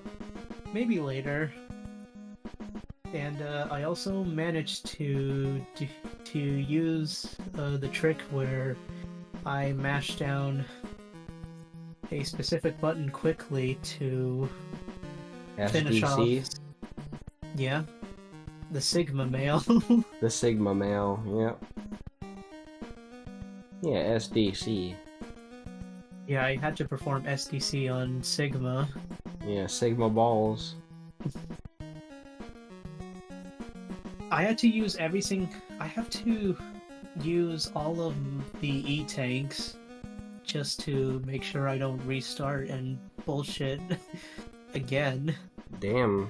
So to be fair, the first few phases of the first two phases of Sigma are not that bad. No, they're really not. Yeah, they're just easy if you know the pattern, which I actually figured out eventually. Mm-hmm. And the third phase is bullshit, yet not that BS. If you know what you're doing, at least. Yeah, it's not bad. And he just does a lot of damage. And I also did not use save states throughout the entire playthrough of X4. That's good. Yeah. And the rematches are especially frustrating for me because I actually don't even know what I was doing. You didn't do SDC on the rematches? No, but I use weaknesses. Hmm. Yeah. SDC would have been faster. And you want to hear something funny? What? I saved freaking Magmar Dragoon as the last. Oh boy. Yeah, and he was a little bit easier than before. And I actually, it was only easier because I had the ability to use double jump. Mm-hmm. And I actually didn't even, and at that time I didn't even use SSD. Damn. Hey, I was a real gamer. You're a real one. Yeah, I am a real one. So, aside from the Big Boss run, I'm actually thinking about doing it again with MGS2 as a new playthrough. Mm-hmm. Because I haven't even achieved the Big Boss ending on MGS2. Which, speaking of which, MGS2, Jacob, you actually did change my mind on MGS2 of how great the game is and the story is. I did? Yep. And I think it's an A-worthy tier game. Well, I think it's S-worthy, but whatever. Oh, I think it's A tier because I think it's one of the best games ever made, yet not my favorite. Is your favorite still Snake Beater? If the remake comes out, then yes. Oh, what's your favorite then? Still Snake Eater. Okay, still Snake Beater. But I actually made a joke earlier when I was talking with Jay. But I said there'll be a game called Metal Gear Solid 3 Wife Beater. No! Why? Wife Beater. More like Burger King Eater. Burger Eater? Yes, Burger Eater. Burger Eater. Yeah, Snake. Burger Eater. I'm still in BK. Burger Eater. Well, the reason why it would be nice for you to get MGS2 soon is so that you, me, and Jay could all play MGS2. Well, maybe. But I doubt that's gonna happen. Like, dude, he's literally speedrunning Twin Snakes. No way. Yeah. Like, I was literally on call with him, and he was, like, already on disc 2, like, an hour and a half in. I'm done. But yeah, MGS2. I really enjoy MGS2 for a few reasons. One, for the obvious reason, I think MGS2 has one of the best intros ever made. Two, you do get to play as Snake for 1/3 of the game. Yeah, which isn't bad. Yeah, I'm fine with it. And after that, Ocelot returns better than ever, but he somewhat is infused with liquid because of the arm. And then he becomes black. He becomes black. In the PCSX2 glitch. Yeah, it's specifically the bad PCSX2 glitch where the lighting fucks up, and then he turns, like, his skin goes brown. Somebody should fix that, but I think it should be kept.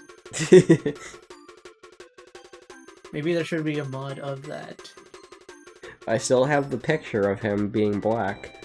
Okay, sure. But yeah. Presumably, people thought that Snake died during the incident of trying to get Metal Gear Ray back. Mm-hmm. And then, little did I know is that, well, actually I did know before I played this game. He was speaking to the AI Colonel and Rose. AI Colonel. Which, by the way, I really like the chemistry between Rose and Raiden. Yeah, it reminds me of my relationship. Maybe you should ask frickin' Coffee to cosplay as Rose from MGS4. Alright, bet. Why I found it? You probably know what Rose looks like in MGS4. Yeah, I seen it. Debatably, I think she looks... Well, not debatably. I think she looks a lot better in MGS4. Yeah, I'll have to play MGS4 at some point. Anyways, there's Black Ocelot. Fucking Black Ocelot.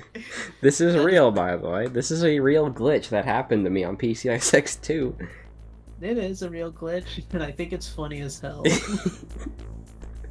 Black Ocelot. He has the ability to say the N-word. Yep, he's channeled Zach's power. Yes. But anyways, about the second quarter of MGS2, basically the intro plays out of what happens in MGS1, because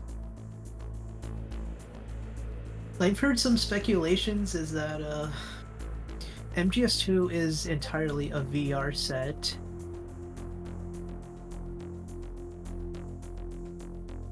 I mean, Jacob, didn't you believe that MGS2 was a virtual simulation? Honestly, not really. Really? Why? I've heard people speculate that MGS2 is a virtual simulation. I mean, I guess it's a good enough theory. Yeah, I guess. Even though I can't remember much of MGS2, I do remember some specific parts. like that one gag where somebody pisses. or the one specific part where I didn't even realize that Hal Emmerich actually has a sister. Yep. Or something that's obvious as Pliskin is Snake in disguise. Nah, bro, that's not Snake. Oh yeah, Solidus is Snake. I don't know who that Pliskin guy is. He's pretty cool though.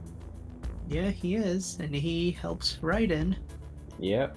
And don't forget about the legendary line where he says, "No, that is not Solid Snake." No, that is not Solid Snake. There is one part where Ocelot gets Metal Gear Ray, and as Liquid, he is getting away with Metal Gear Ray. Mm-hmm. And I do remember one specific part where Raiden is in the torture room that looks exactly like the one from MGS1. Yeah, pretty cool.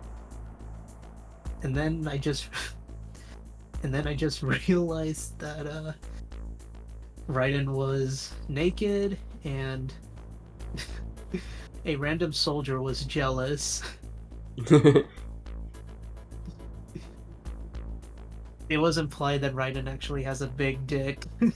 Big Dick Raiden. I can't believe Kojima would go this far of making a sexual joke. I really do like the part of the game where there's just a guy taking a piss off the balcony.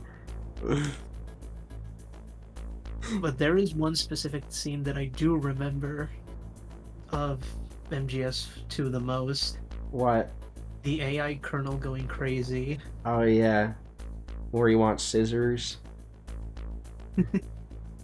Raiden, turn the game console off right now. What did you say? The mission is a failure. Cut the power right now. What's wrong with you? Don't worry. It's a game. It's a game just like usual. You'll ruin your eyes going so close to the TV. What are you talking about? There are some moments where where Colonel specifically says that he doesn't remember anything last night or he got drunk. Oh yeah, and you do mention that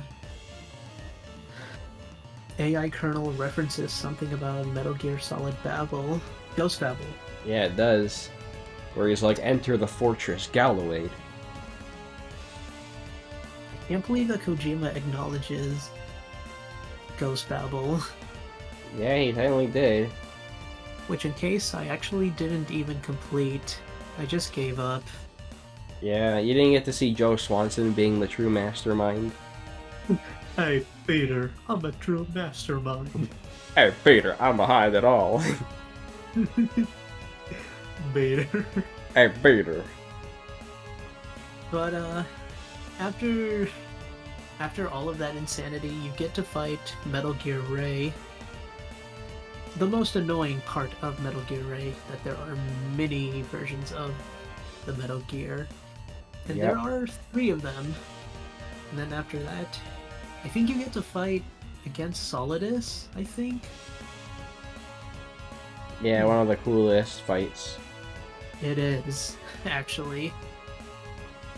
Might I say that's one of the best of all time.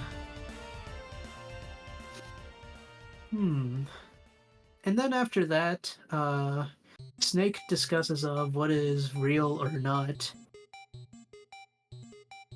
Just as long as you exist, and then after that, Raiden and Rose just bangs. They bang. Yes, they bang. But after they got done banging, Raiden becomes a cyborg. Yep, and then he became instantly more likable. True. But why do you think he is more likable than him in MGS2? Because he's not whiny. Oh, that is the one thing that I really don't like about Raiden in MGS2. He always whines.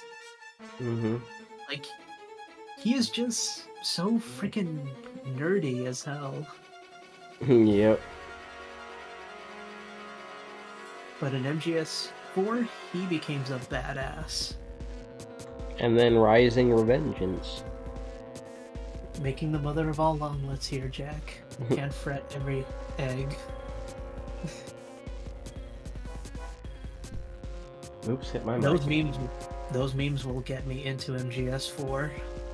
and Rising Revengeance. I just hope that Konami releases MGS4. Yeah, I hope so. Maybe it's gonna take a year. I don't mind waiting. That's fine. But yeah. I still think that if I were to rate MGS2, I gave it a 9 out of 10. That's pretty good. Maybe 8.9 because of my overall rating of MGS. Yeah, screw it. 9 out of 10. Okay. Next up, Metal Gear Solid 3 Snake Eater. Oh yeah, Snake Beater. Which I had to play on European Extreme. Oh damn. But let me just get this out of the way. European Extreme is much worse than normal Extreme. I'm aware. If you get caught, insta game over. Damn, bro. Can't do anything about it. Just get caught, game over. And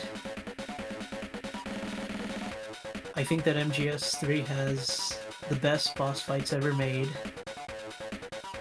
At least in my opinion. Yeah, including the one against the end, which takes like an hour long. It does, actually.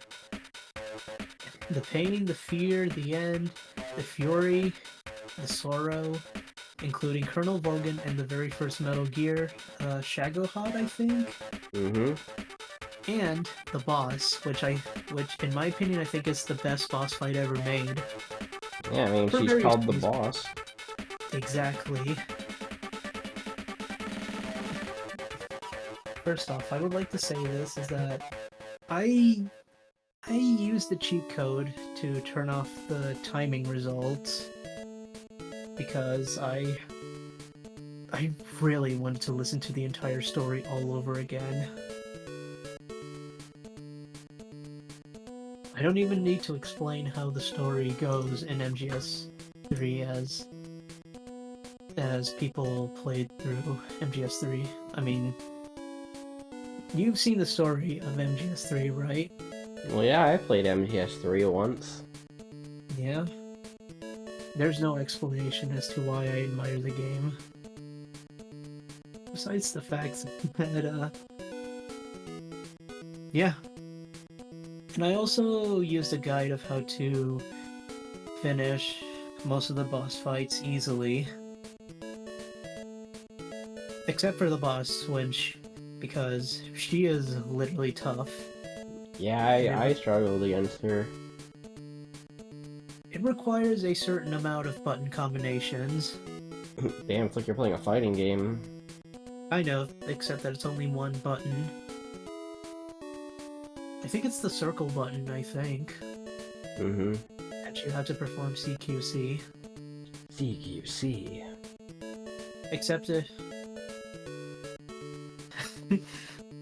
But yeah, you have to use combos in order to perform CQC, except that it's not buttons, it's actually the analog stick that you have to use. Just imagine if a fighting game has to require analog sticks, not just buttons. You gotta do like Buster Wolf to kill the boss. Just imagine that. But yeah. Instead of getting the big boss code, you get the Smug Fox code. The Smug Fox code. That's what I'm gonna call it right now, the Smug Fox, not Foxhound. The Smug Fox code, that's pretty good. It is. And here's the funny thing. After my first playthrough of getting the Smug Fox code, I instead got a Fox code because... But it's not the Smug Fox code. I just got injured during the boss fight. Snack went a little too much. Yeah, true. Oh yeah. The best thing about fighting against the boss is that I had to wait for 5 minutes. Ah, right. To not only make this even more challenging, but waiting for the entire Snake Eater theme to kick in. Yep, the Snake Beater theme. And you want to hear something unbelievable? I finished the boss after the music ends. Oh, that's cool. It is. Just imagine if you finish the boss after the music ends. You would be screaming out of excitement. And then after that, I just listened to the entire soundtrack of Debriefing. Yeah, that's a good song. And like I said, one of the best musics in the entire soundtrack of MGS. I'll have to give it a listen again, to be honest. You should.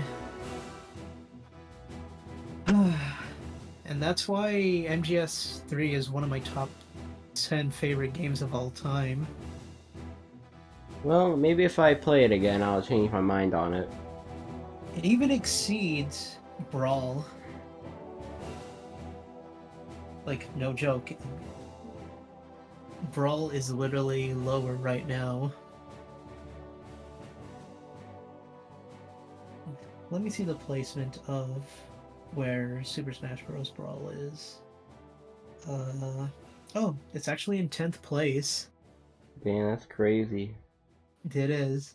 Literally, Brawl went from my favorite game of all time to my 10th favorite game. Snake Eater's placement, however, is in 6th place. That's how much you know that my mind has changed after looking back on each game. Yeah, I guess since you've played so many games and all that recently, it makes sense. Yeah. I really can't wait to play Rebirth once it releases. Oh, yeah. And hopefully it might make it to my top 10. Maybe. But anyways, enough bullshit. Let's come back to Touhou. Two Who's again. Specifically, Touhou 8, which in my opinion, I think is the best Touhou game ever made. Why? Because it has one of the best waifus ever made. It has a racing. Wait, who's the best waifu? I said one of the best. Oh right. waifus. Oh right, Moko. Yeah, I think Moku is my favorite. And there's also Raisin. And there's also the one that looks like a nurse, I think, that wears blue and red. I think her name is Aren or something. Let me search that up. I think so. I would not recommend playthrough Touhou 9. It's like a two-player battle royale mode, I think. But there are some waifus that I really like in Touhou 8. There is her name is Urin, I think. That's her name, I think. Wait, what's her name? I can't pronounce it correctly. It says Urin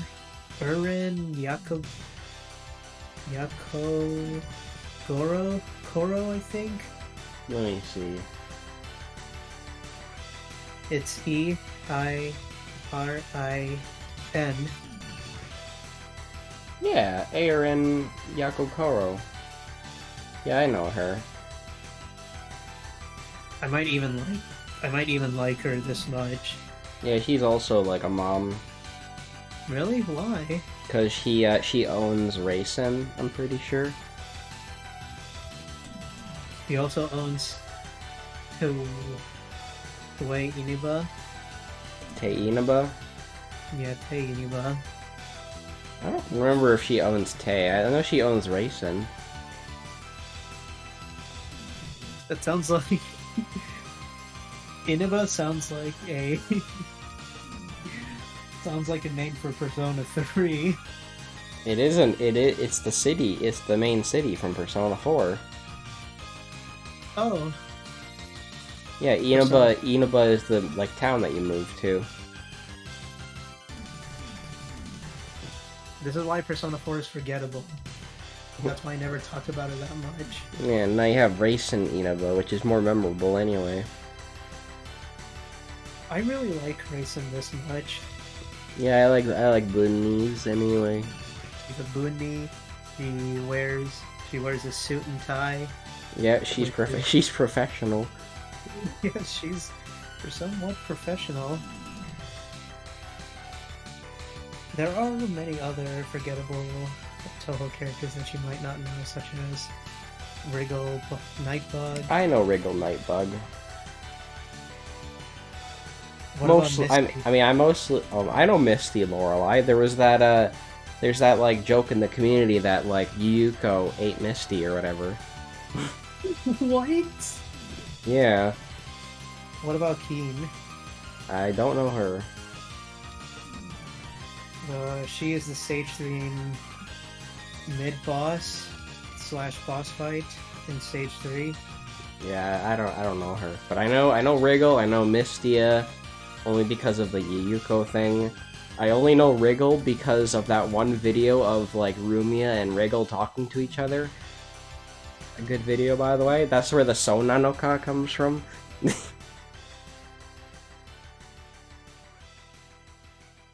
Okay, I'll at least show you an image of the Stage 3 boss fight. Okay. Even though it's pointless since you might not remember.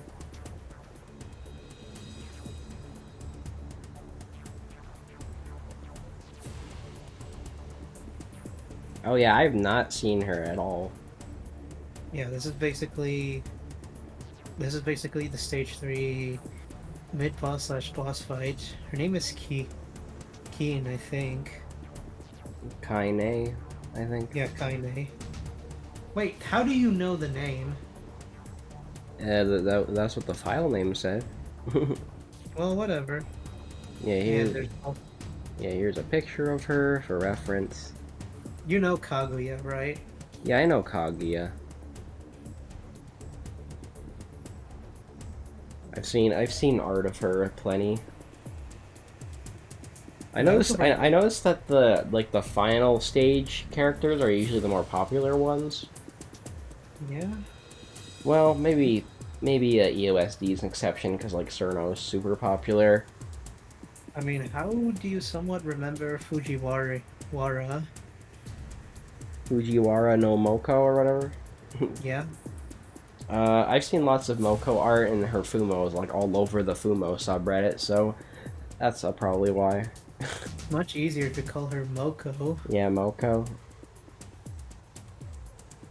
She might as well be the best Toho character and quite possibly the most tragic Toho character I've ever seen. I don't know her story. I just know her as that one fire waifu that everybody likes. But here's the thing, Jacob. She is gonna live forever. Yeah. And the problem is that what if Earth is gone? She'll literally just be breathing in space. I guess that's tragic. Yeah, it is. She'll just have no one left after Earth is destroyed.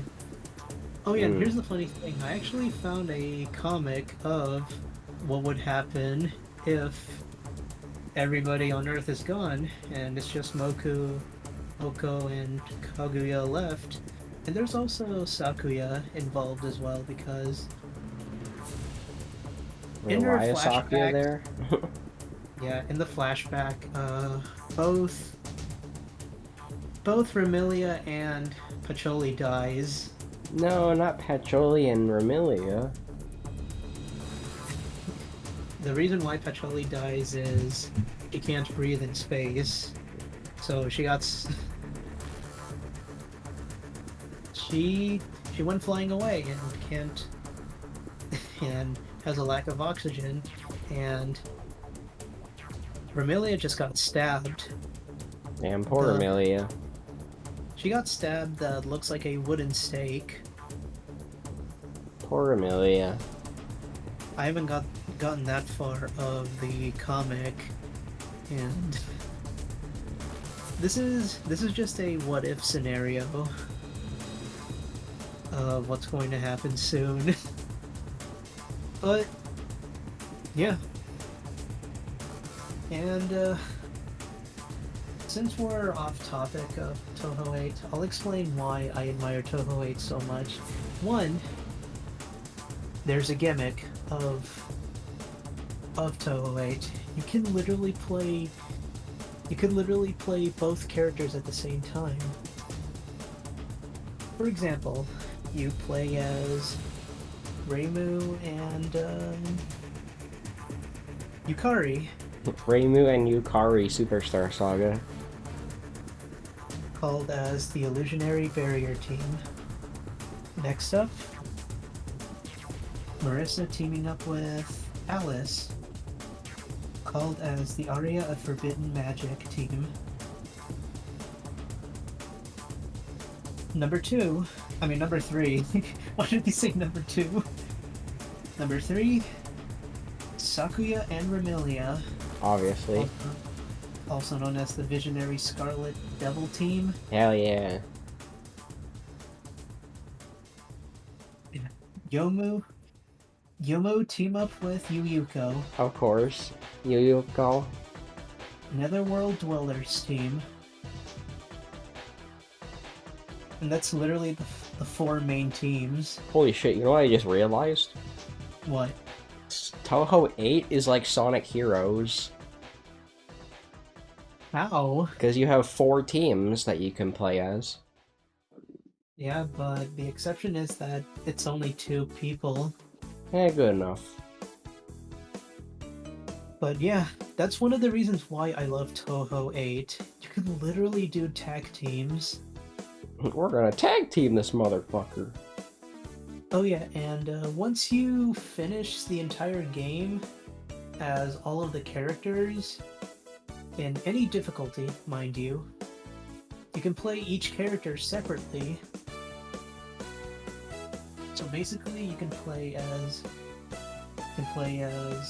Reimu soloing, as well as Yukari, Marissa, Alice, Sakuya, Remelia, Yomu, and Yukari. Just solo. Damn, I might have to do a playthrough with each of the characters then. It only has to be unlocked by the extra stage, fighting against Fujiwara. Of course, she's the extra stage boss. Yeah, but you have to do this on all of the characters. Do I have to get a 1cc with all of them? Yes. Oh, frick. On any mode you want. Just any.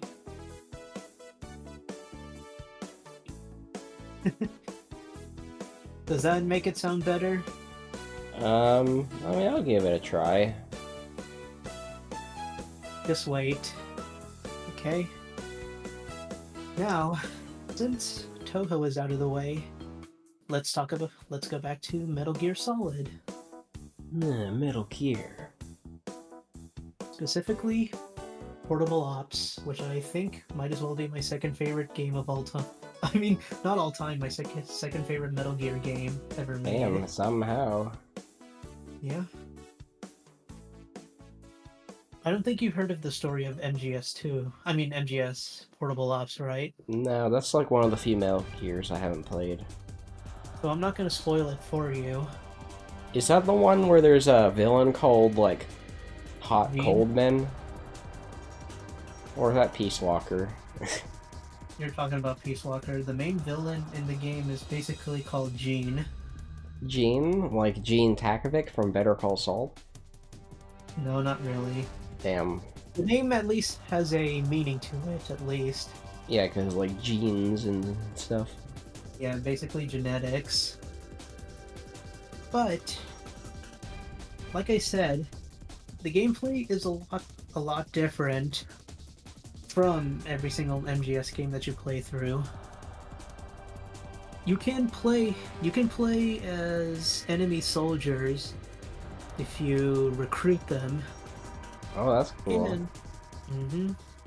But the truck is treated as a main hub. Basically, you have to go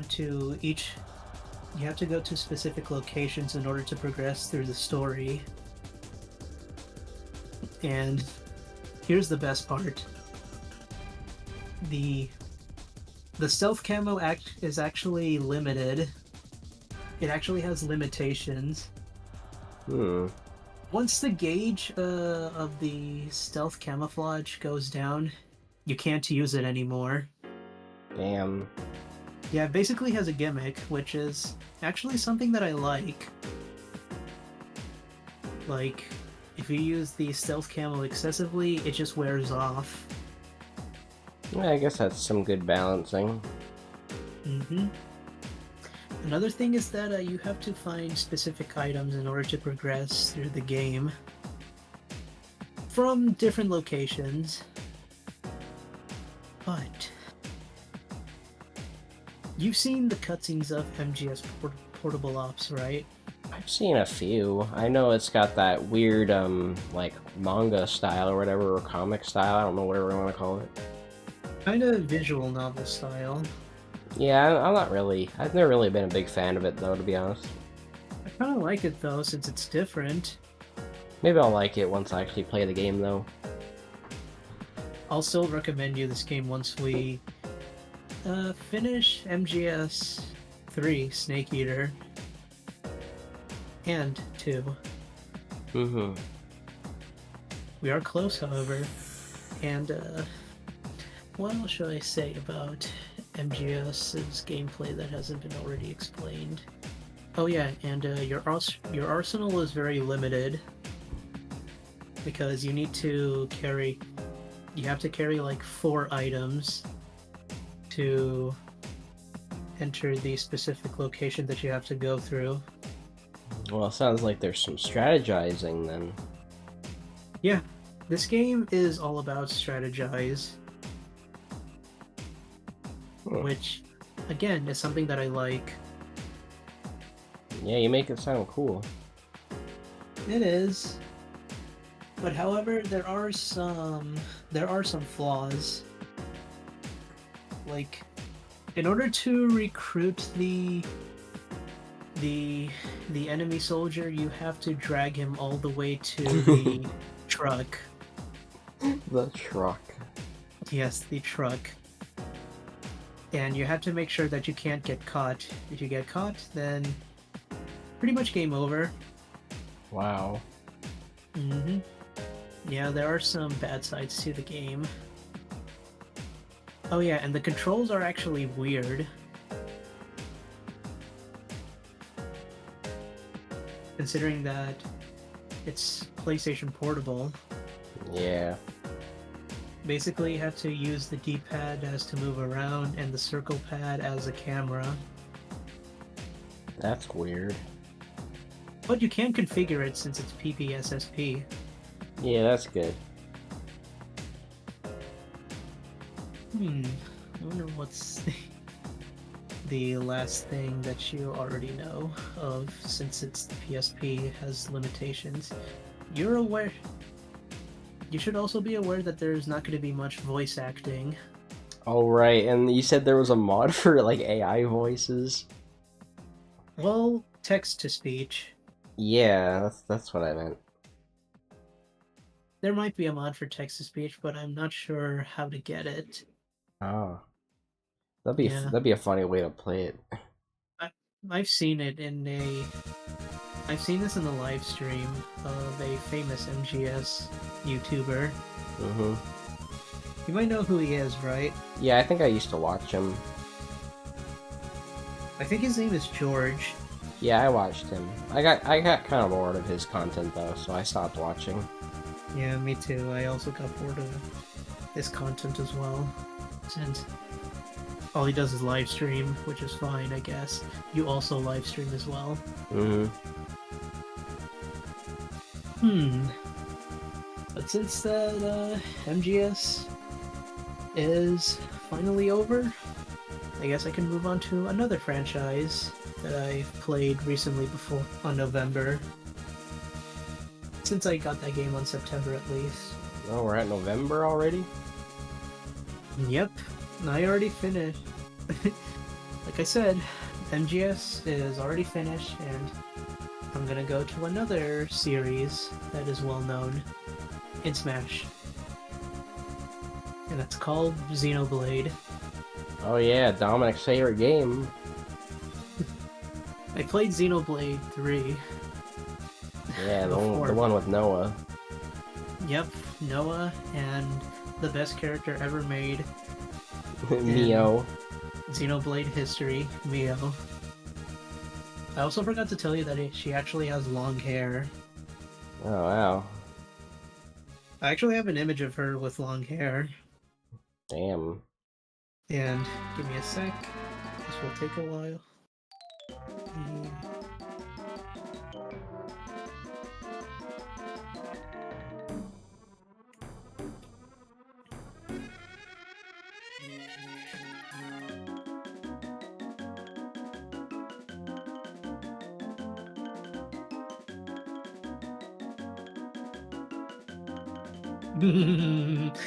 Okay. So Now this, gonna be some good sauce. good sauce. Yep. Why do you care so much about good sauce? Well, you made it sound good. What, because of me laughing? No, because you said she has long hair, so I'm interested. I thought you would be Cloud Strife saying, not interested. Not interested. Which is something that, No, it'd be like remake Cloud. Like I give a shit. like, I'd give a shit.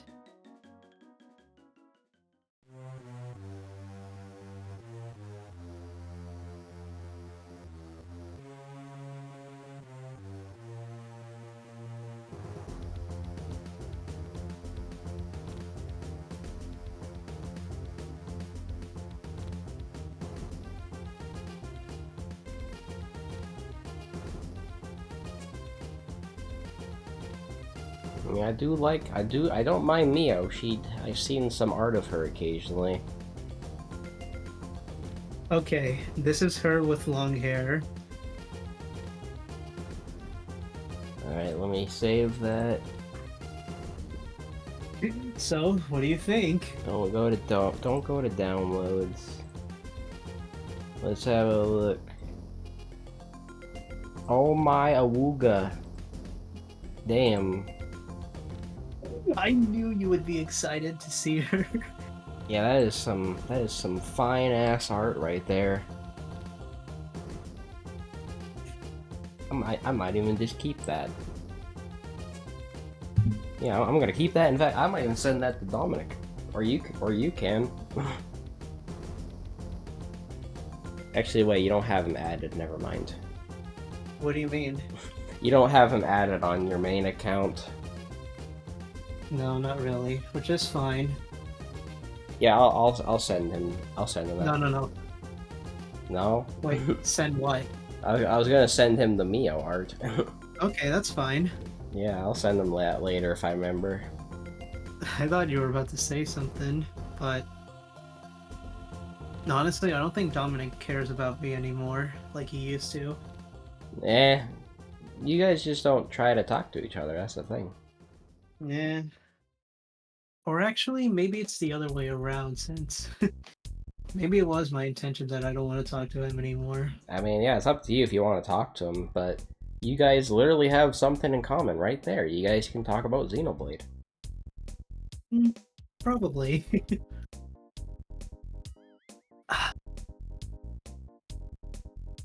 Literally, if I ever feel like my relations are getting sour with someone, I just start talking to them again, and then then I feel better.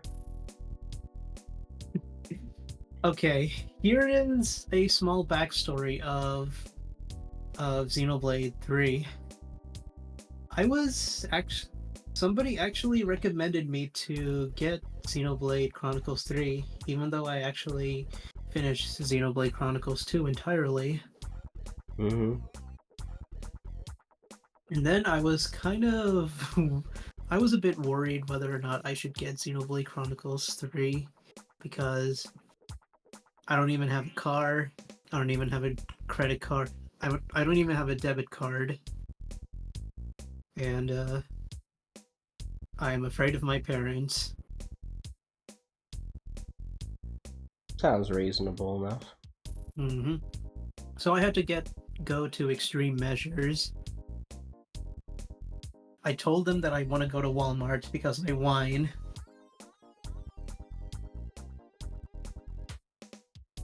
So I got I got a physical copy of Xenoblade Chronicles 3 at a fairly reasonable deal. It was hmm, I think it was at a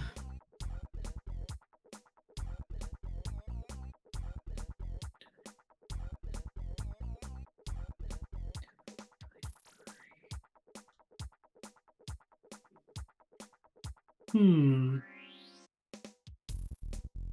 I wonder what 10% of $59.99 is. 10% of But $59.99. yeah, That'd be like $6 discount. I guess. So you'd be getting it for $52, I think, or no, $54. What about 15%? 15. That'd be like $51. Yeah, I got it for a price like that. Yeah, that's not bad for a AAA game like that. Even though it's a small amount of money, I kinda use that money for pizza. Pizza. I mean, hey, I love pizza, so Yeah, I mean, I eat pizza every morning, so I know the feeling. I'm jealous that you eat pizza every day. Yeah, because Even though, I don't know why, I just don't like breakfast, so I always eat pizza for breakfast. even though it's not a good idea to eat breakfast. I mean, even though I don't think it's a good idea to eat pizza all day. I mean, it's But not all day, it's just every breakfast to get me going in the morning. well, that's fine. You do you or whatever. Yeah. While me, I sometimes drink chocolate milk every breakfast. That's also good. That's got lots of protein.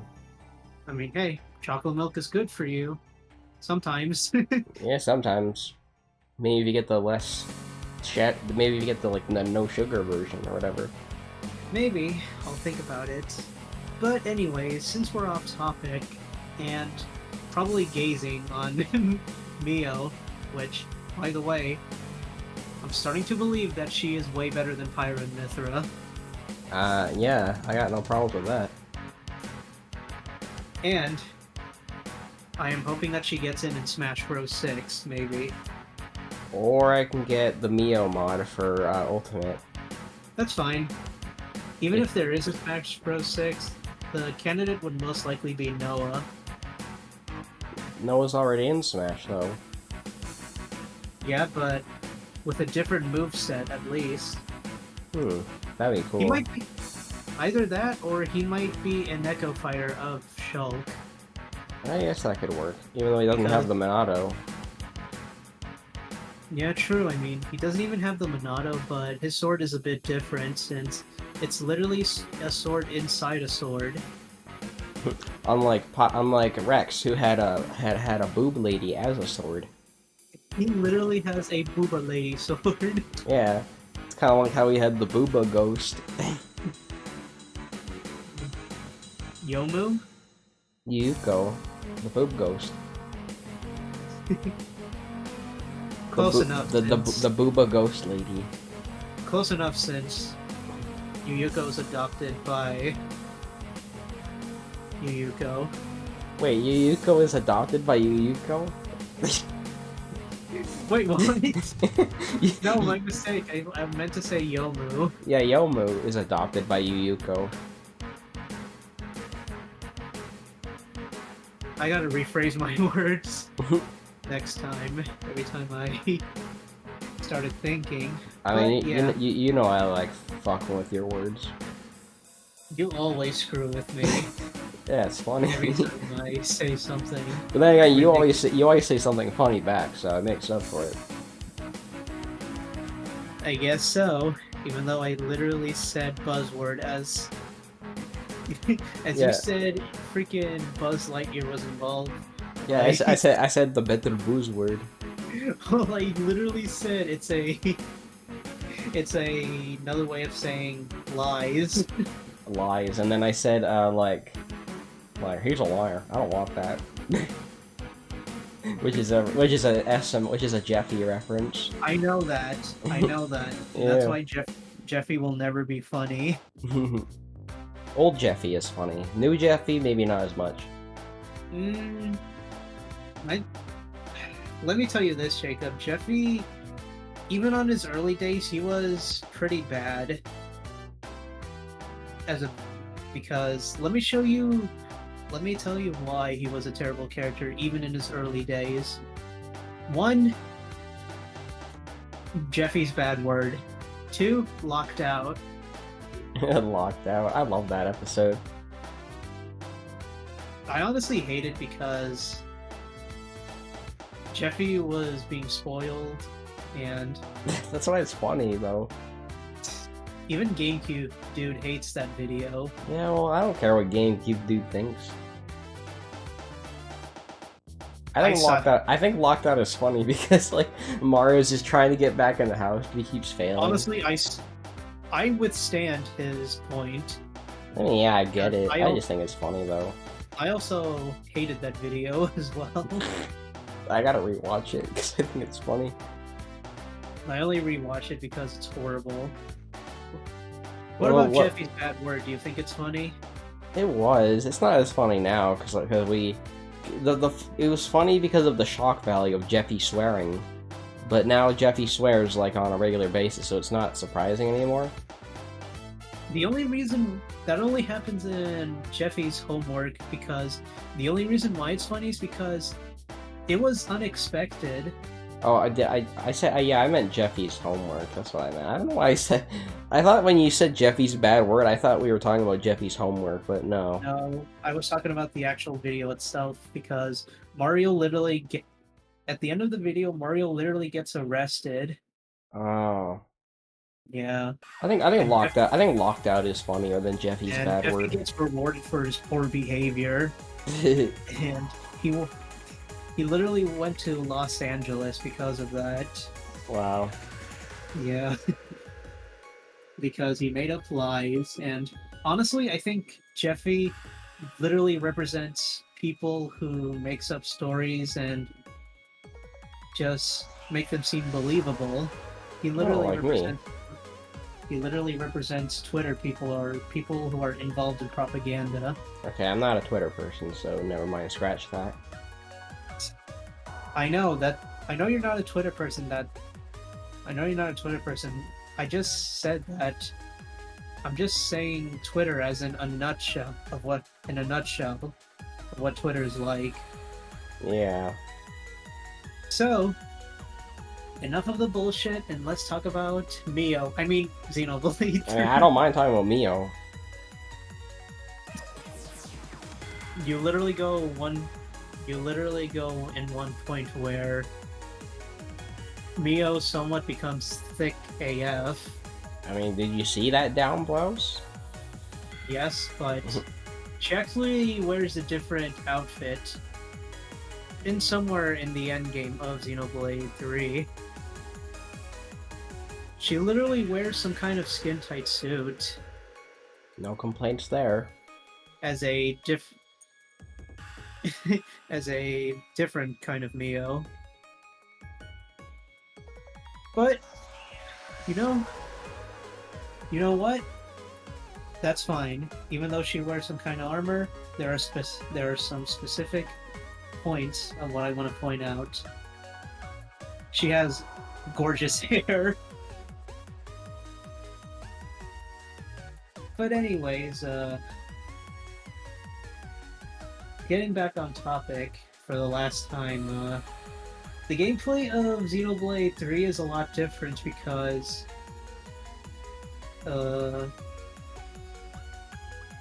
even though it's just an action RPG, just like the rest of the entire games of Xenoblade, it actually has a gimmick where you equip items of different characters of what their main item was, and they change clothes. Huh. But yeah, whatever weapon you have, you change your clothes. But interesting. It has to remain the usual same as what the characters usually wear. It's just either a jacket or I don't know, just fully different clothing, and some of them could be in offense, some of them could be in defense, and some could be healing. But the thing is that it's not just the main characters. It could be different characters of what you recruit. And another gimmick is that you can fuse with two people. Damn, how's that work? How does that work? Well, have you seen? Have you seen what fusion of two people is like? I mean, it happens in Dragon Ball, I know that. Yeah. But the thing is that in this game, they are. It's kind of like Power Rangers. Okay. Yeah, it's basically like Power Rangers, but you yourself play as a freaking robot, or better yet, a gear. Metal Gear. Formerly known as Ouroboros. Basically named after a legendary snake. The Ouroboros. And, what's funny is that basically the entire story plot is that, the entire world is fighting against you. Damn, why they hate Noah so much? Probably from different perspectives once the two characters fuse with each other. That's how they became Ouroboros, and they have to fight against a different kind of, you could say, an organization that is taking control of the world. There are two there are two different different say like organizations that are fighting to dominate the world. One is, like I said, Ouroboros, and the other is Mobius. Before you say anything, it's Morbin time. It's Morbin time. It's Morbin time. And for me, what I think happened in Xenoblade 3, for me, what peaks of what happens in Xenoblade 3 happens at the end of Chapter 5 and the beginning of Chapter 6. Oh. I won't spoil it for you of what happens since you haven't played Xenoblade yet. Yeah, I actually wouldn't mind playing one of the Xenoblades this year. I might play D. Oh, Definitive Edition. Yeah. Physical or digital? Well, physical, if I can hunt down a copy of it. If you can't, well, get a gift card, just in case. Yeah, or that. Yeah. I always use gift cards on eBay just in case I need to buy something. It's Otherwise, Amazon or eBay's got my back. Yeah, true. I mostly use eBay because I got all the stuff that I needed. Yeah, eBay is cheap, so it might be best to go with that. The funny thing is that on last December, I got physical copies of an old game that I buy. One is a Fire Emblem game from the Super Famicom, and the other is Xenogears, the Special Edition. Very nice. And even last year, I bought myself an Ellie figurine. Based. And a Pyra and Mithra amiibo. Yeah, because of course you had to. Hey, what can I say? I main them in Smash Bros. Yep, and I still hate your Pyra and Mithra to this day. Jacob, I don't even play Smash anymore. I know. That's the funny thing. I still joke about it. Why? I don't know. Probably because it was just that annoying.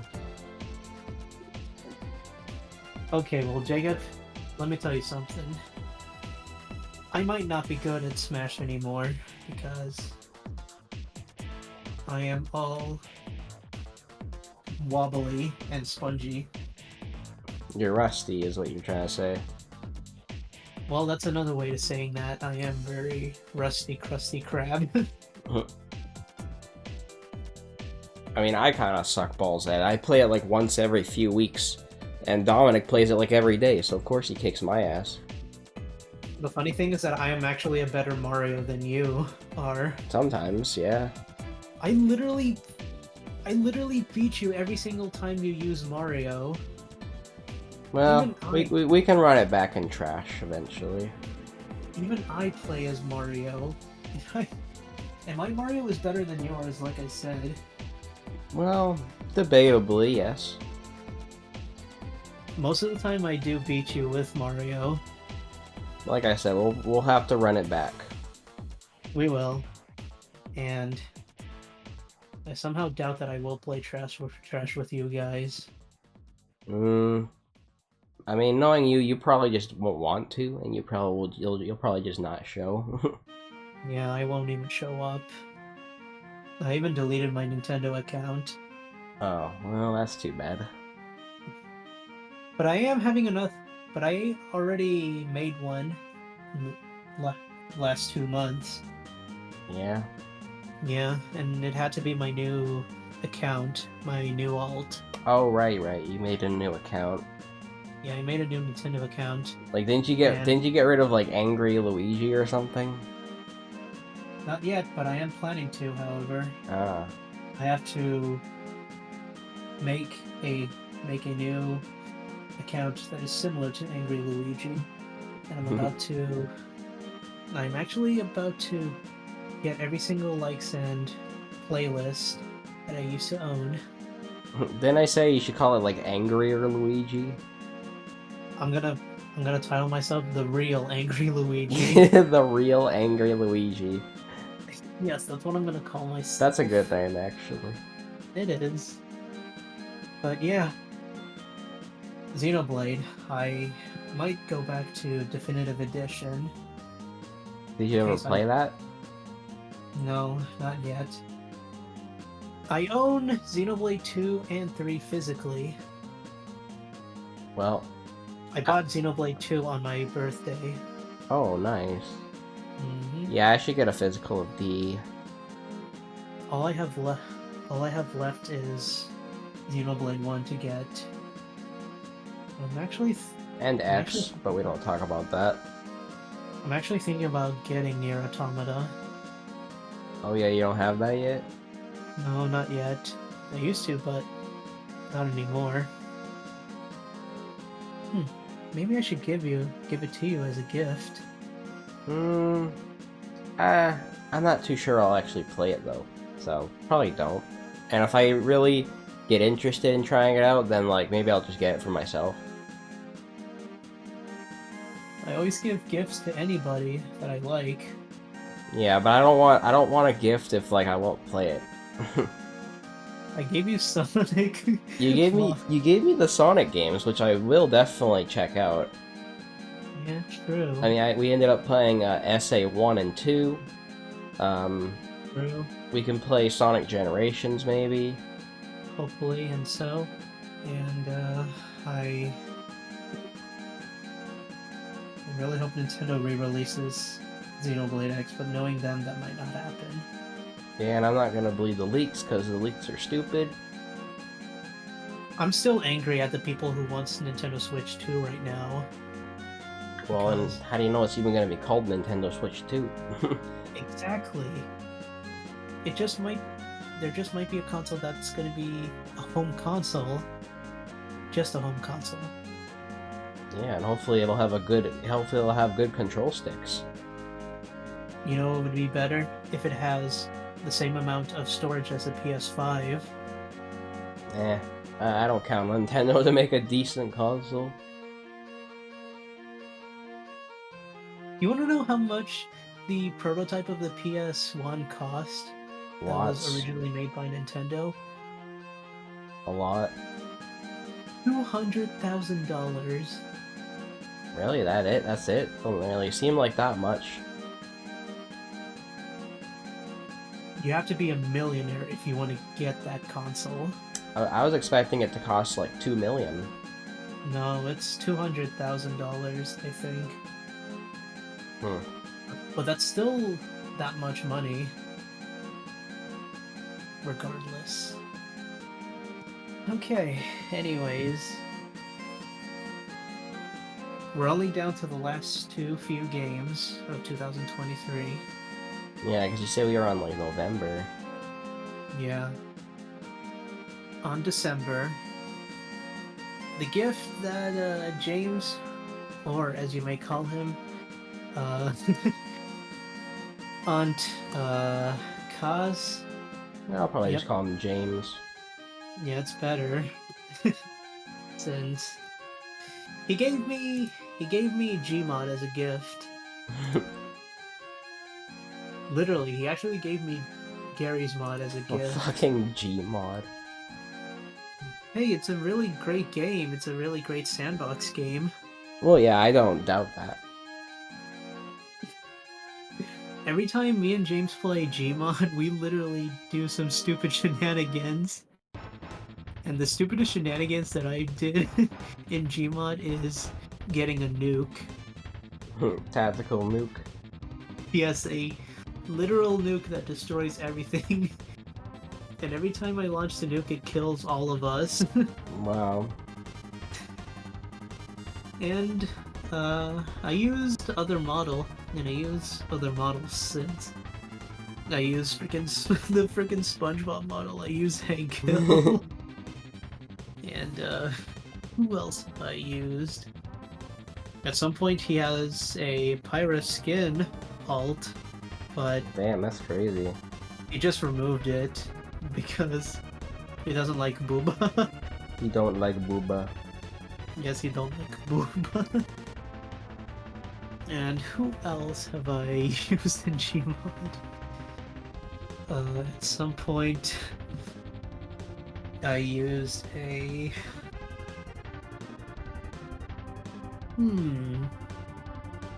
Actually, I actually install skins of my own, such as Raisin. Oh yes, the Moku, bunny. yes, Moku, and who else have I used?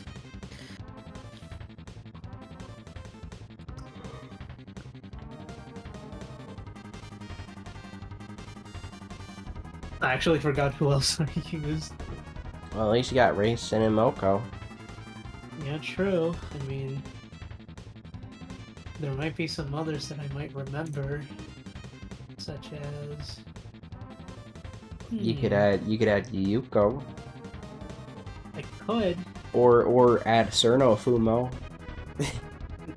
Fuma. Yeah, Fumo.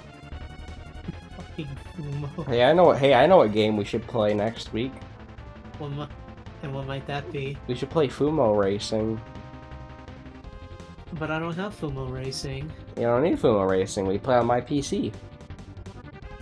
Oh, I don't need to install Fumo Racing? Nope, unless you really want to play it on your own. Which you could. It's fun. This might be similar to the Sonic R online. Maybe.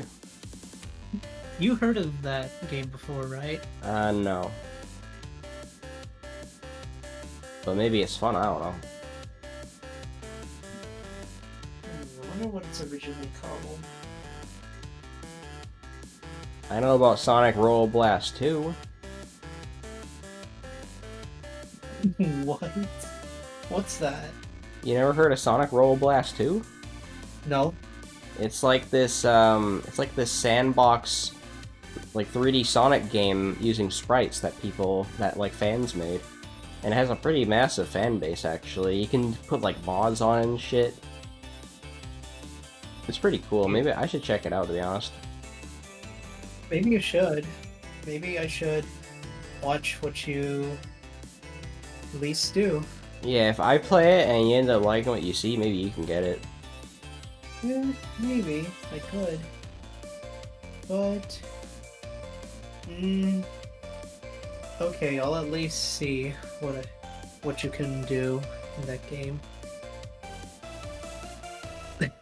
I was also requested to install VR chat just in case. I played VR chat. It's fine, I guess. Maybe, but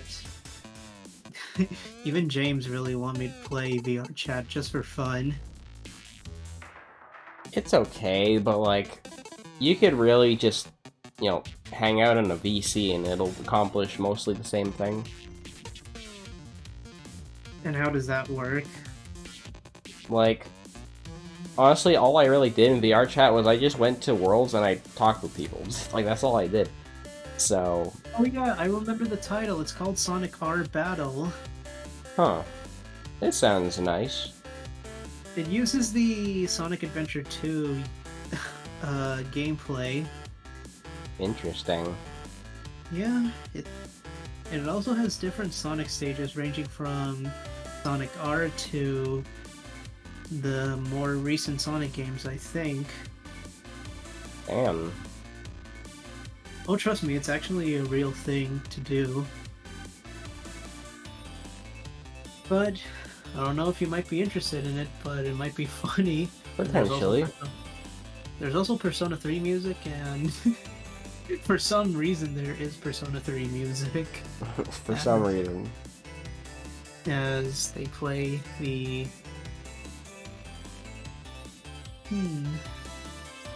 What's it called? I wonder what's it called when you enter to... Oh, I mean, I know it's called the dorm, but... I wonder what's the name of the dorm. The Iwatodai dorm?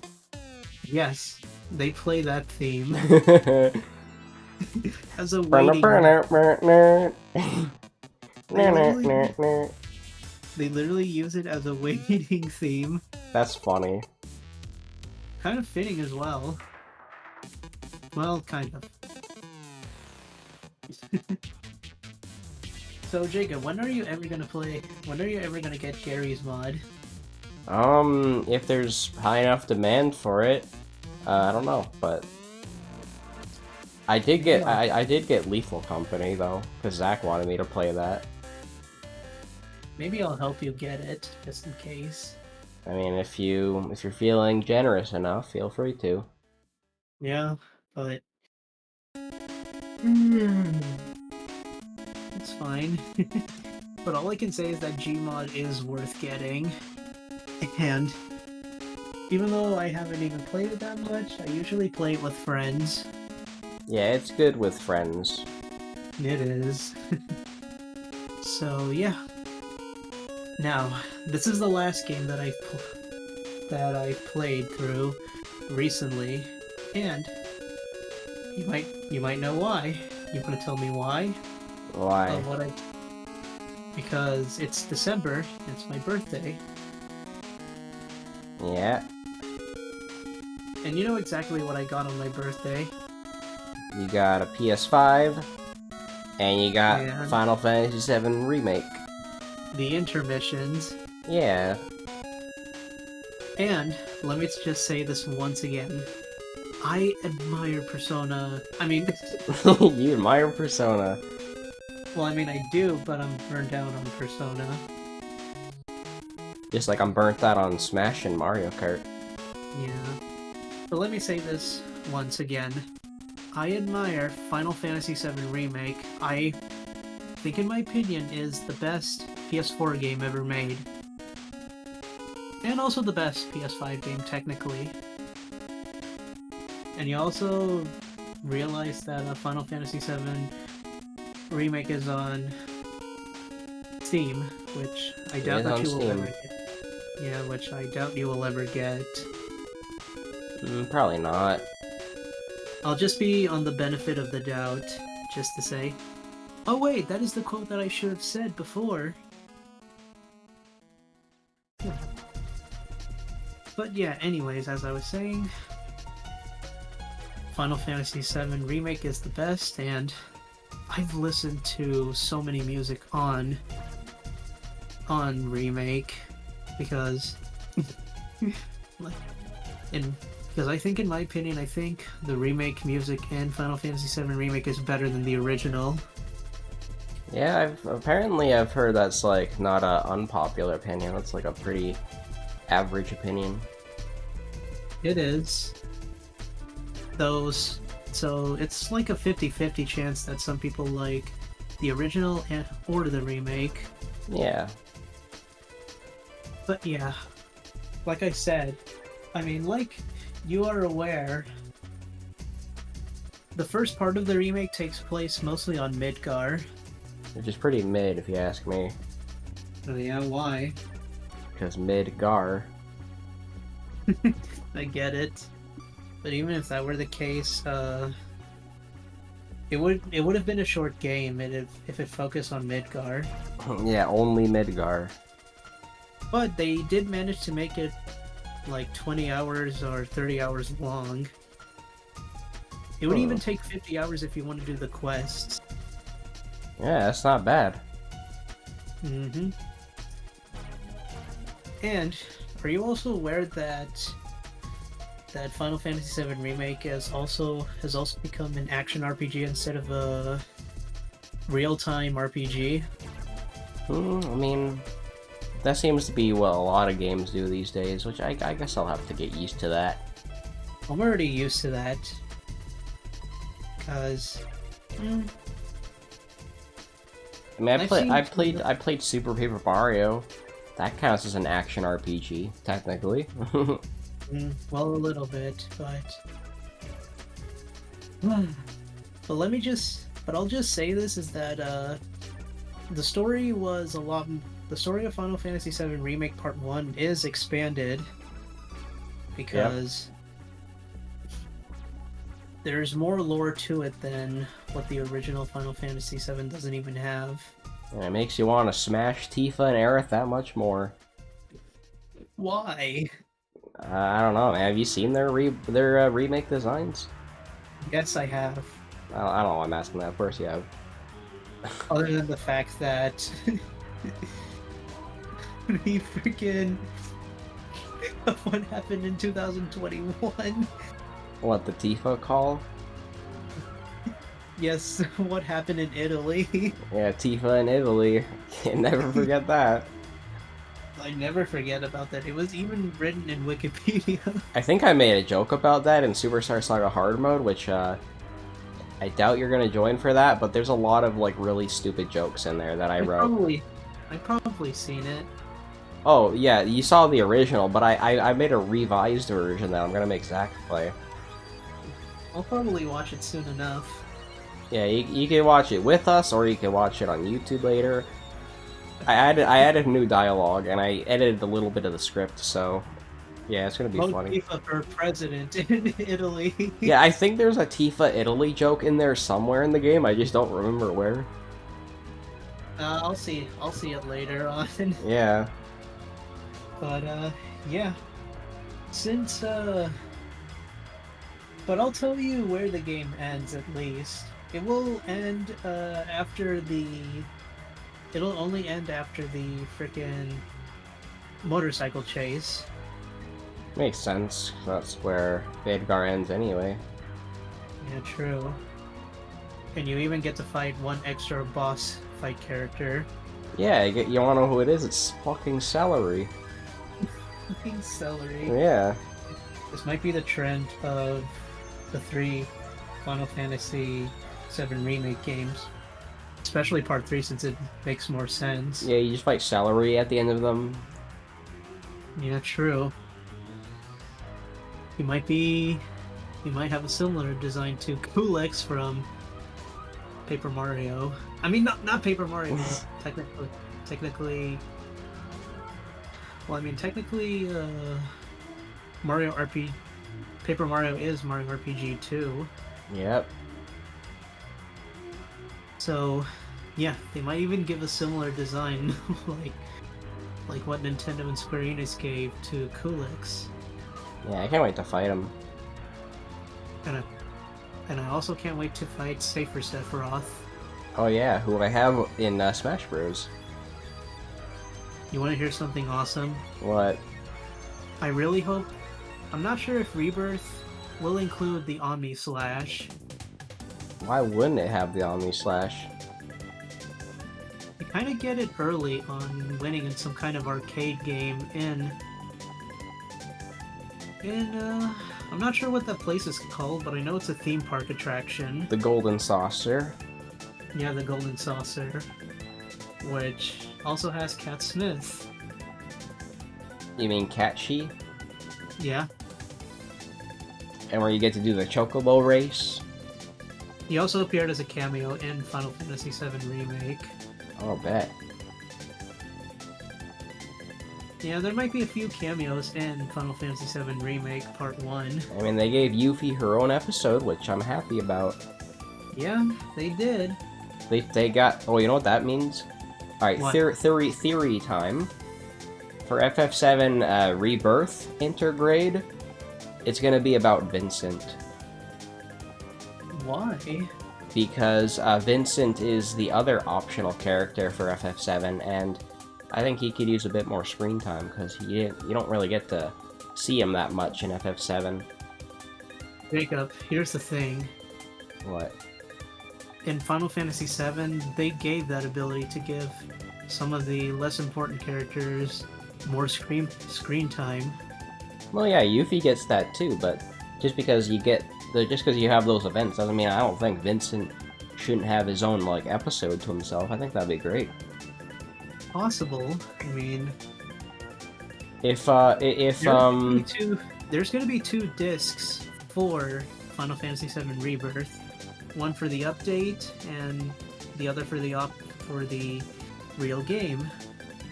I don't like the sound of that. Yeah, I know. Seems to me that you would prefer to go Steam over 2 discs. I just sounds dumb. But anyways, if episode Vincent ends up being a thing, I will watch one Nathaniel Bandy video. Only one. Only one. Actually, you know what? If it takes 10 hours, then I want you to watch 2 Nathaniel Bandy videos. if episode Vincent ends up being a thing, I'll watch that 10-hour SpongeBob video he did. I actually watched that entire video because I got bored. The thing is, I don't want to. I don't want to watch a fucking 10-hour SpongeBob video by fucking Nathaniel Bandy, so... But you have to if there's episode Vincent. If episode Vincent becomes real, then I guess that's what I'm doing that day. Yep, that's what you're gonna do on that very dreadful day. Yep. It's like that Nathaniel Bandy tweet where he said, like, I'll eat a shoe if this ends up happening, or whatever. Oh my god. Like, there's probably not a video about that. No, I think that's real. Just look up, like, Nathaniel Bandy eating a shirt or a shoe or whatever. Okay, let me search that up. Yeah, you want to do that right now? Because we're basically at the end of the video, I think. Yeah, probably. But I will explain some extras later on. Alright.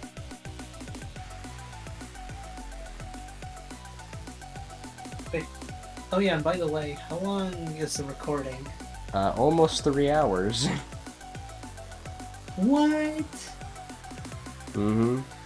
I never expected this to be longer. Yeah, it's pretty long.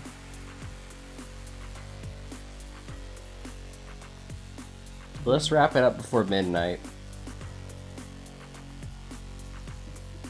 Screw that, I have to go to sleep early.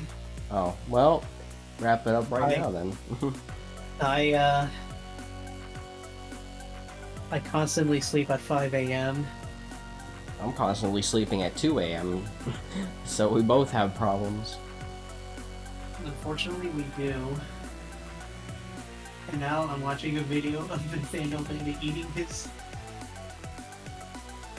Eating his shirt, or what? He's eating his shirt, he eats his hat, and he eats his shorts. It's so stupid. He literally eats his own shirt, and then he eats his hat, and he eats his shorts. Wow. You know what? There's everything wrong with Nathaniel Bandy. It'll just be a 10-hour video. Imagine if this was an ASMR Nathaniel Bandy. Why would I ever want an ASMR Nathaniel Bandy? I don't even fucking know. I mean, to be honest, Nathaniel Bandy would be the type of person to make an ASMR. God damn it. Just imagine if Nathaniel Bandy made an ASMR. There'll be a new Oh yeah, remember when I thought of a new Nathaniel Bandy clone called Nathaniel Baniel? No. No, I thought of like cause you know how there's like Nathaniel Nandy and Nathaniel Nandy. Yes. There'll be a new one called Nathaniel Baniel. More like Nathaniel Bandai Namco. No, because Bandai Namco is actually good. They and made they, and Pac-Man. and they make Tekken. They made they formerly owned Xenosaga. Okay, that too, I guess. Mostly Pac-Man and Tekken, though.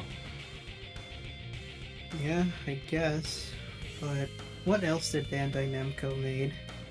I don't really know, besides, like, the arcade stuff, like Galaga and Mappy.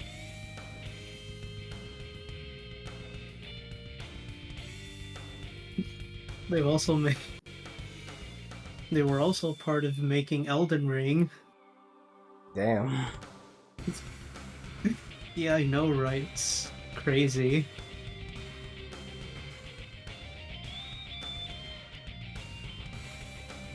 They also made Tales of. Oh, Tales of Symphonia. Yeah, that's a banger game. I gotta play that. Really? You haven't even played Tales of Symphonia? Yeah, I actually want to. I might get the GameCube version, because I heard the remake on Switch was kind of doo-doo. Why? I don't know. Yeah, Bandai Namco literally made the Tales series. Not bad. You should also play Golden Sun. But that's not made by Bandai Namco. I know, but... Made by Camelot, which is good. They made the Mario sports games. And, you know, speaking of Golden Sun, they're on the Switch now, so... People have an excuse to play them. I know they're on the Switch. I mean, let's be real. I'll probably just emulate them, though. Yeah, I'm not even gonna use the membership. Nope. Not worth it. Still. True. I don't think it'll ever be worth it unless there's like some crazy exclusive game on there. But that will never happen.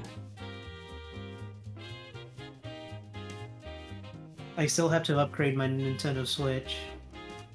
Regardless. What do you mean upgrade it? I have to upgrade it to a regular Nintendo Switch. If it's not a regular Switch, then what is it?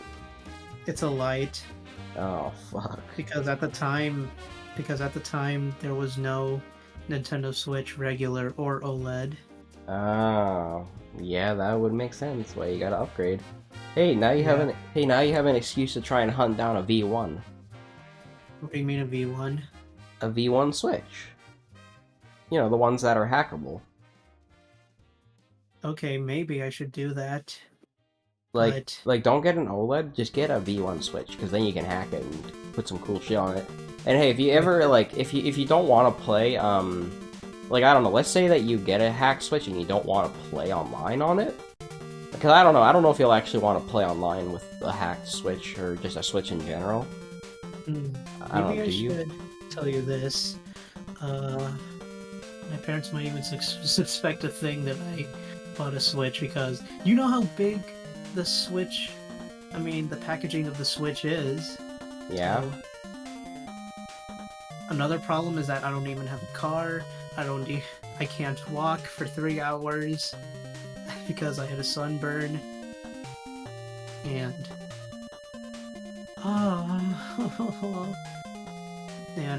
I kind of can't waste that much money. Alright, fair enough. Yeah, all I have is $590. Yeah, you probably want to spend it on something else. Like I said, I'm gonna get a game this week.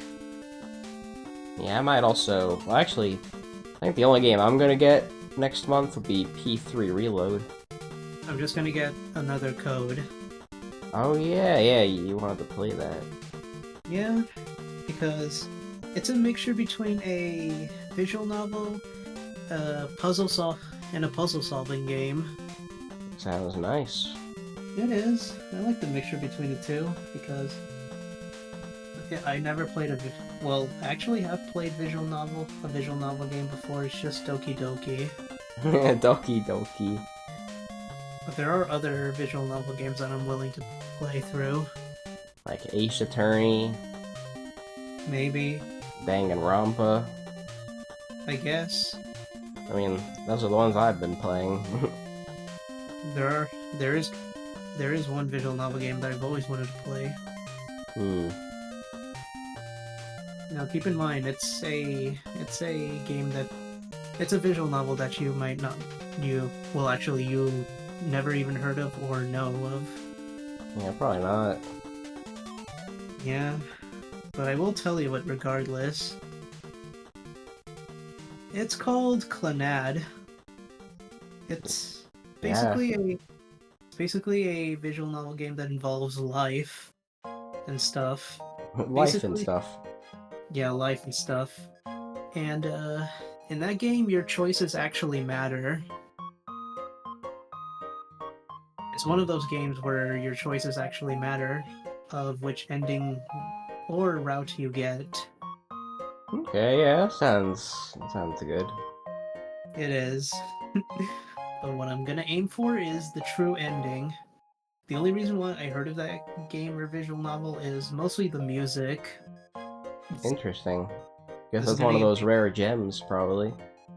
Yeah, it is. Not many people talk about it. Another visual novel I could probably recommend would be 999. If you've heard of that. No. It's called like 9 Hours, 9 People, and 9 Doors or something like that. It's basically one of those games where there's like a shit ton of like endings you can get. I think it's a DS game. Yeah, it's on the DS, but you can also get it on PC, I think. I'm still gonna get it on the DS because it's free. Yeah, if you want. Much like when I want to get Chrono Trigger. Yeah. Which I also need to play still. One more. Hey, you know what? You know what game you should check out? What? You should check out Professor Layton. What's that? You don't know Professor Layton? Wait a minute.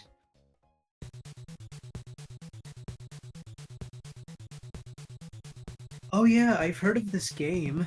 Yeah. It's just that I haven't even played it. Yeah, they're good, I've heard. It's more puzzle solving than visual novel, but it's still really good, and there's British humor in it, so it's perfect. Interesting. Yeah. Even though I've heard it, I've never seen people play through it. No, I've never seen people play through it either, but I've always heard good things about them. Might play them. I guess. Puzzle solving, huh? Yeah, it's definitely got puzzle solving in it. Maybe I should give puzzle solving a try as a genre itself. Yeah, well, Professor Layton's on DS, so pretty easy to access. Yeah, pretty much, but I also have to install Melon DS again. It's worth it. Melon DS is great. It is. It's like Duck Station.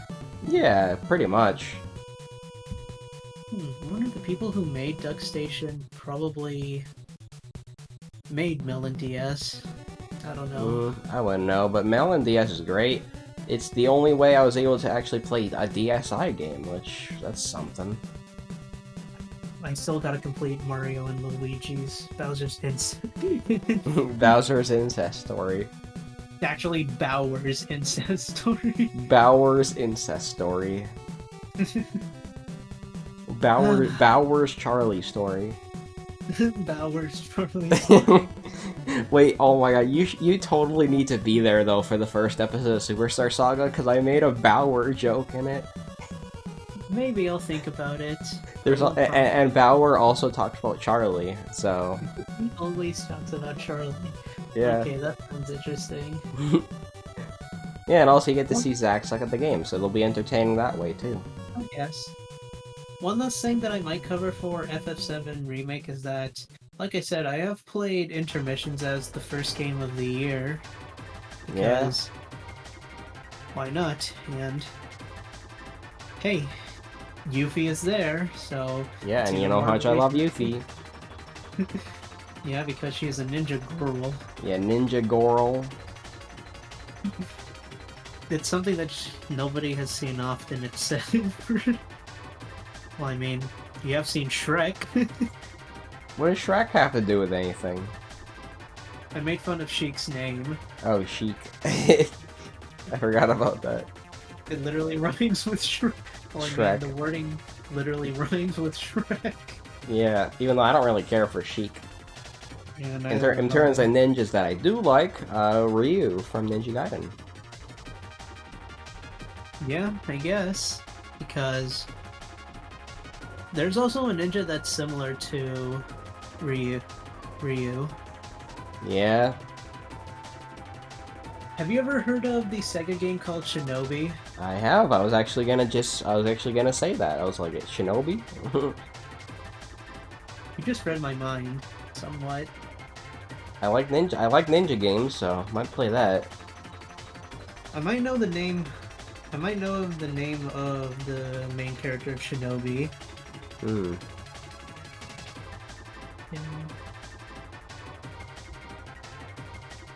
Oh, his name is Joe.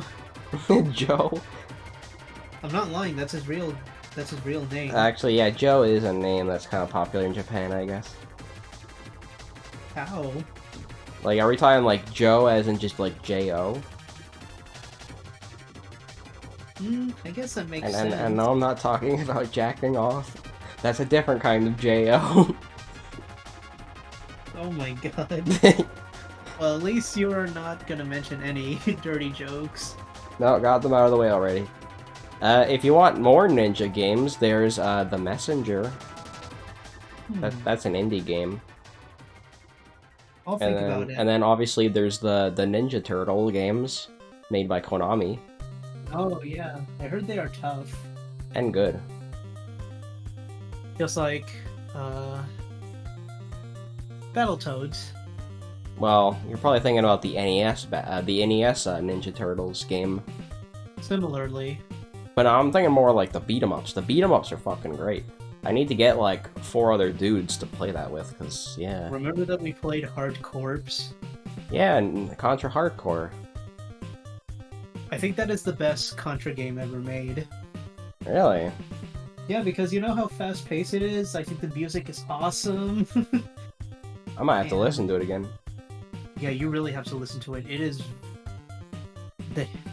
one of those 16-bit games that doesn't need to go that hard. Yeah, because I forgot most about that game because we were like blazing through it. And like I said, it's a really fast-paced game with. And also, what was the joke? What was the joke with Hardcore? We had like a funny ongoing joke in that game. I forgot what it was. Like, what was it, like Dr. Wily or something? Is in that game? Dr. Wily making the Doom guys.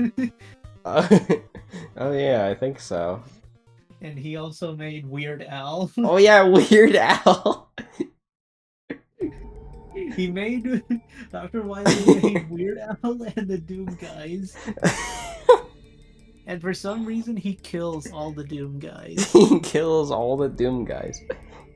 Yes, he did. Well, hey, maybe you should play Doom then. I was planning to. Yeah, because you saw me play Doom 1 and 2, and they're fun as fuck. I have. But I'll think about which Doom game I should get. There's a Doom bundle on Steam. You can get you get Doom 1, Doom 2, Doom 3, Doom 64. You might even get Doom 2016 and Eternal in there. I don't remember. I'm pretty sure it was a pretty good deal though. I don't know. Up to you though.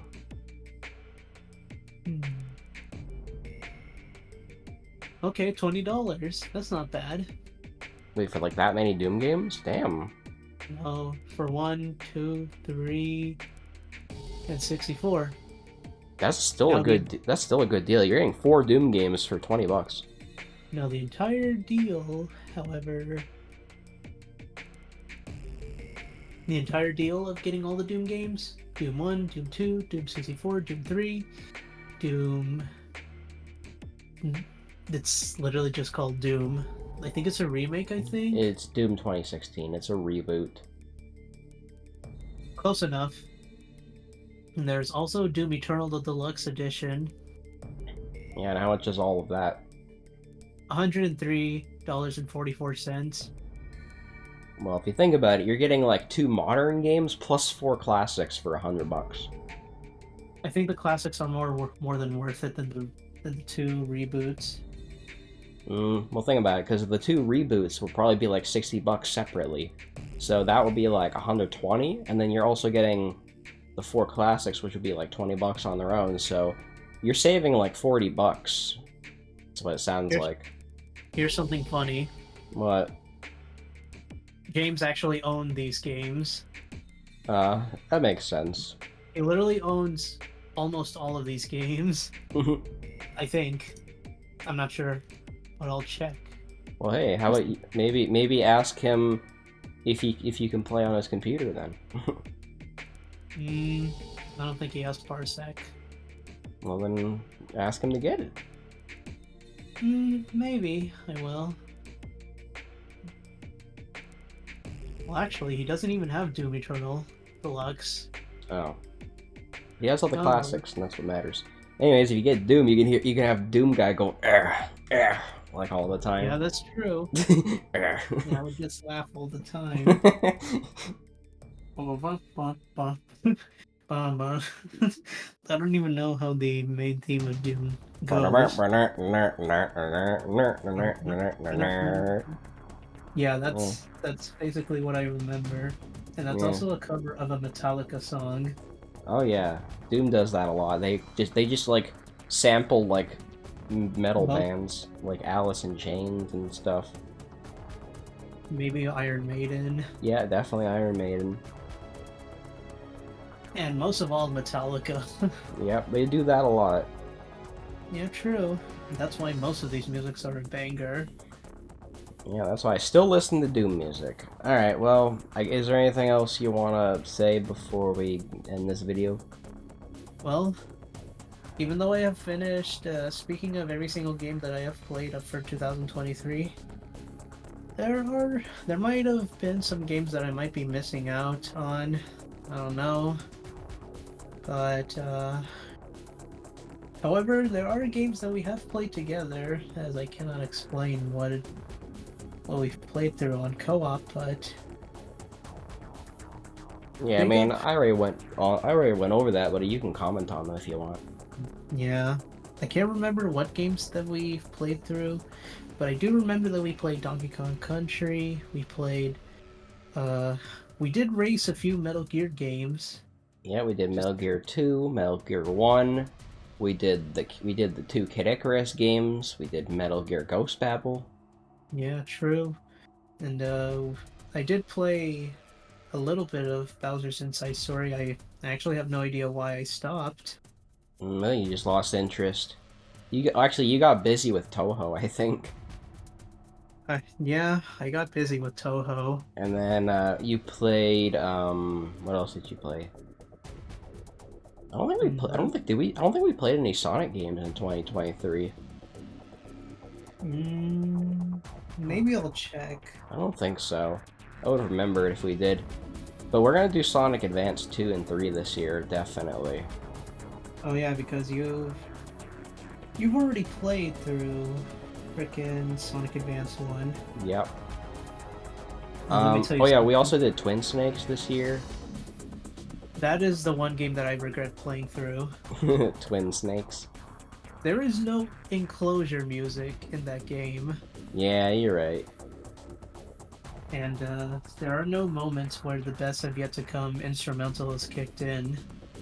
Sadly not. And like I said, I really don't like the colors of MGS Twin Snakes. Yeah, that's fair. We played a lot of Mario 64. Yeah, that's true. We have played so much Mario 64. We played Smash Universe. That's what I was about to say. Wii D Party. The Party, one of the best games ever made. Yep. Even though it's not even that fun with 2 players. No, it'd be funny with more people. Yeah, which is fine. You can do that. Who would you actually want to play it with? I don't know. I have no idea who, but I don't have that many friends. Well, actually I do, but they just rarely hang out with me that much. You got James. Yeah, true. Ask James to play D-Party. Maybe if you decide to friend him. Yeah, I can do that. Just maybe. But then he might even question me as to say, who is this guy? And I might tell him that he is my longtime friend that I've met 6 years ago, I think. Coming up on 6 years, I think. Yeah, I think it's been 6 years. It'll be 6 years in November, I believe. Didn't we met each other in like 2018? Yeah. Or 19? But that was late 2018. So it's more like 5 years still. Maybe I should calculate how long has it been.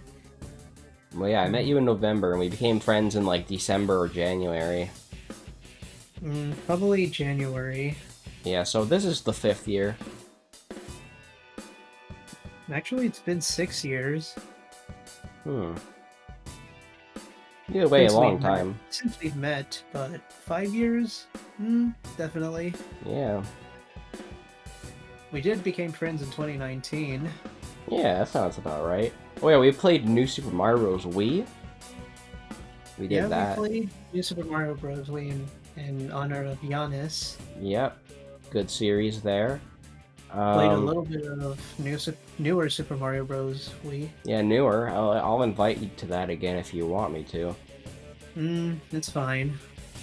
If I can't find anybody else, then you can join if you want. I guess. It just depends when Gansito wants to play it again. Which I seriously doubt that might happen. He's not free very often. Because he works. No, because of school. I'm so glad that I don't even have school anymore. Yeah, I'm glad I don't have school. You and well, Zach has college, so I won't even count him. Yeah, I think like we're like the only few that don't really have school. Yeah, I don't even have either. Even though my parents are kind of forcing me to go to college, and let's be for real, I told them I don't want to, and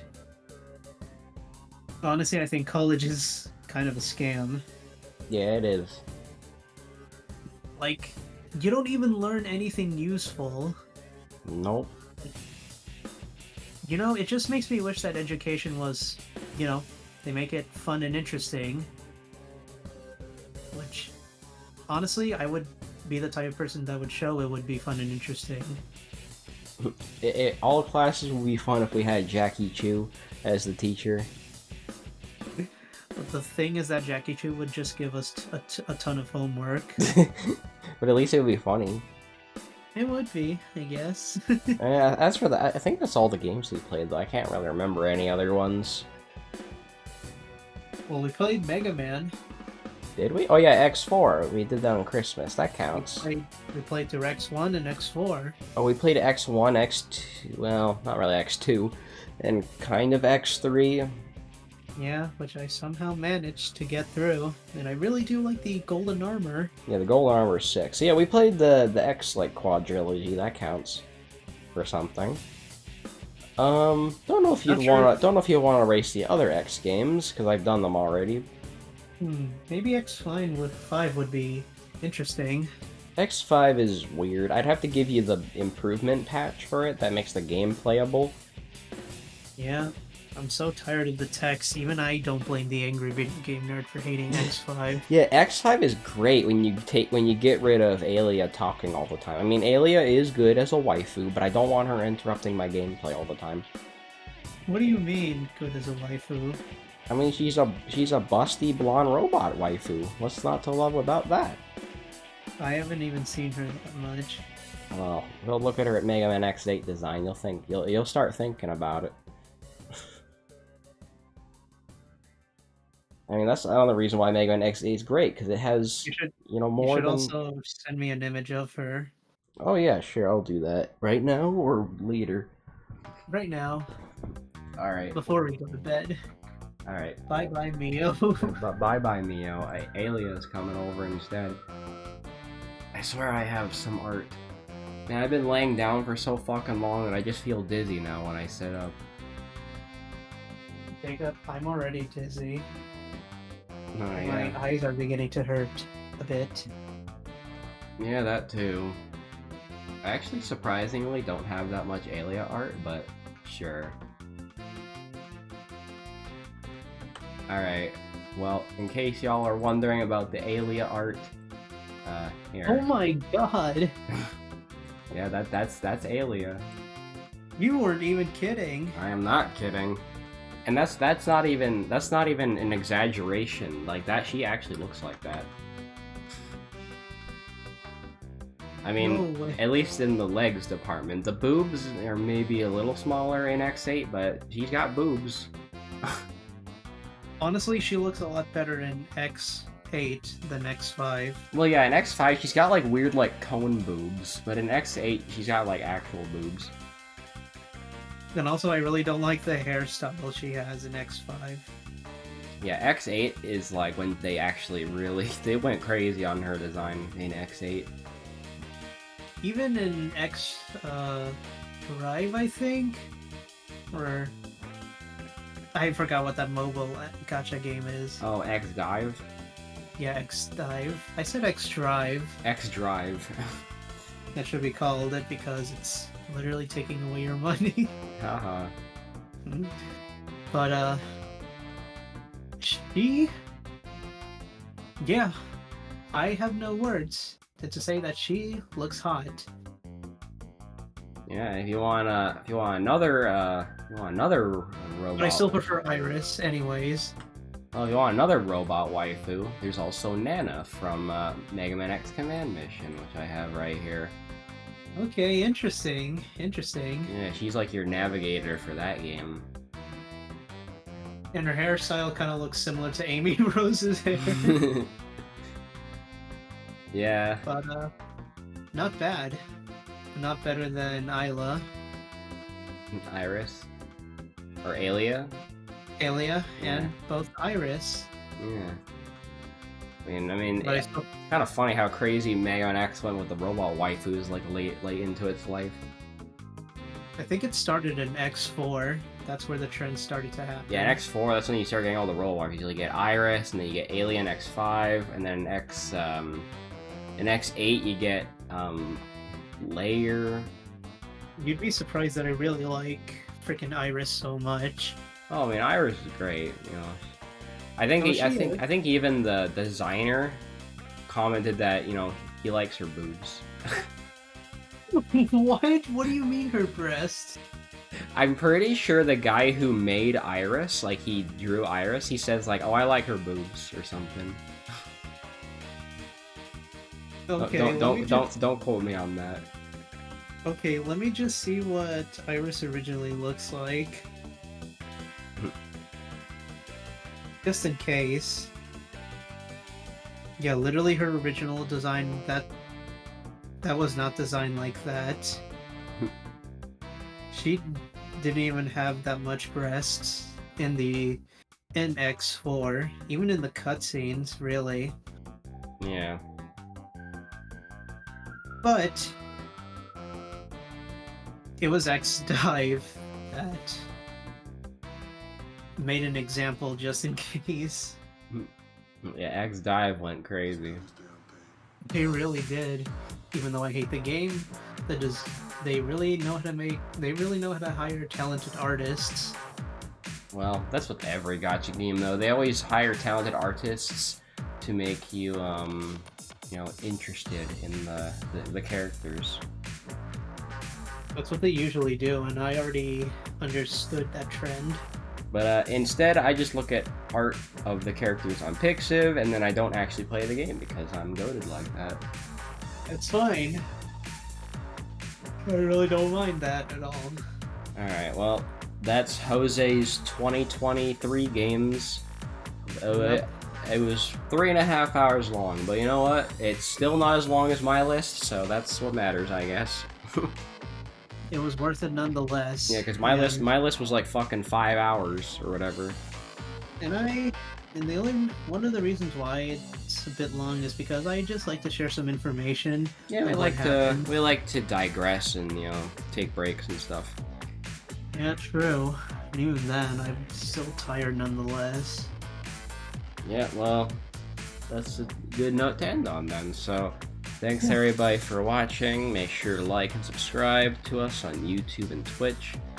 And maybe I'll interview some other people. I think I'm gonna be interviewing Luke on Friday. He said he wanted to do that.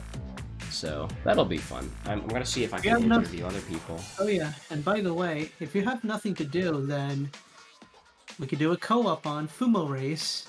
Yeah, Fumo Racing. I wonder when you're gonna be free, if we can do Fumo Race.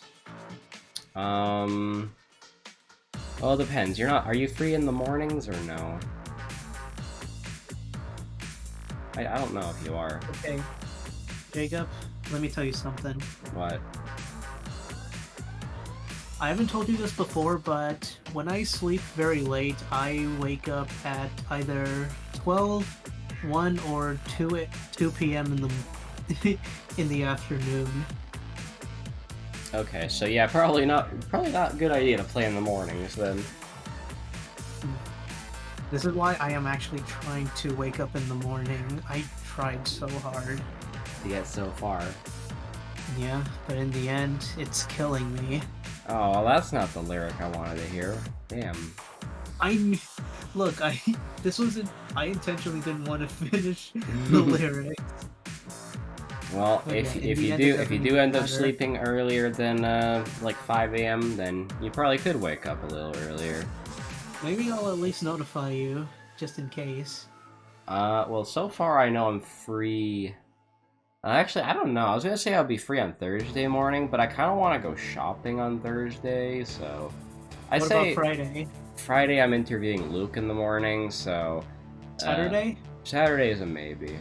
Although I usually like to take Saturday morning off. Sunday I play with Zeppy, so Mondays and Tuesdays are probably the best still. If you're free on Saturday, then you should consider it. I mean, it's not that I won't be free Saturday, it's just Saturday morning I like to chill, you know? Because usually I don't get to chill in the morning, I usually play something in the morning. But I am gonna be fit. Monday could be good. I'll see if Luke's not. I'll see if Luke's busy that day. If he's busy, we could do it Monday morning, and if not, then Tuesday morning would be good. Yeah. It's fine. I'd say Tuesday is most likely gonna be it, because yeah, I want to finish Wario Land 2 tomorrow.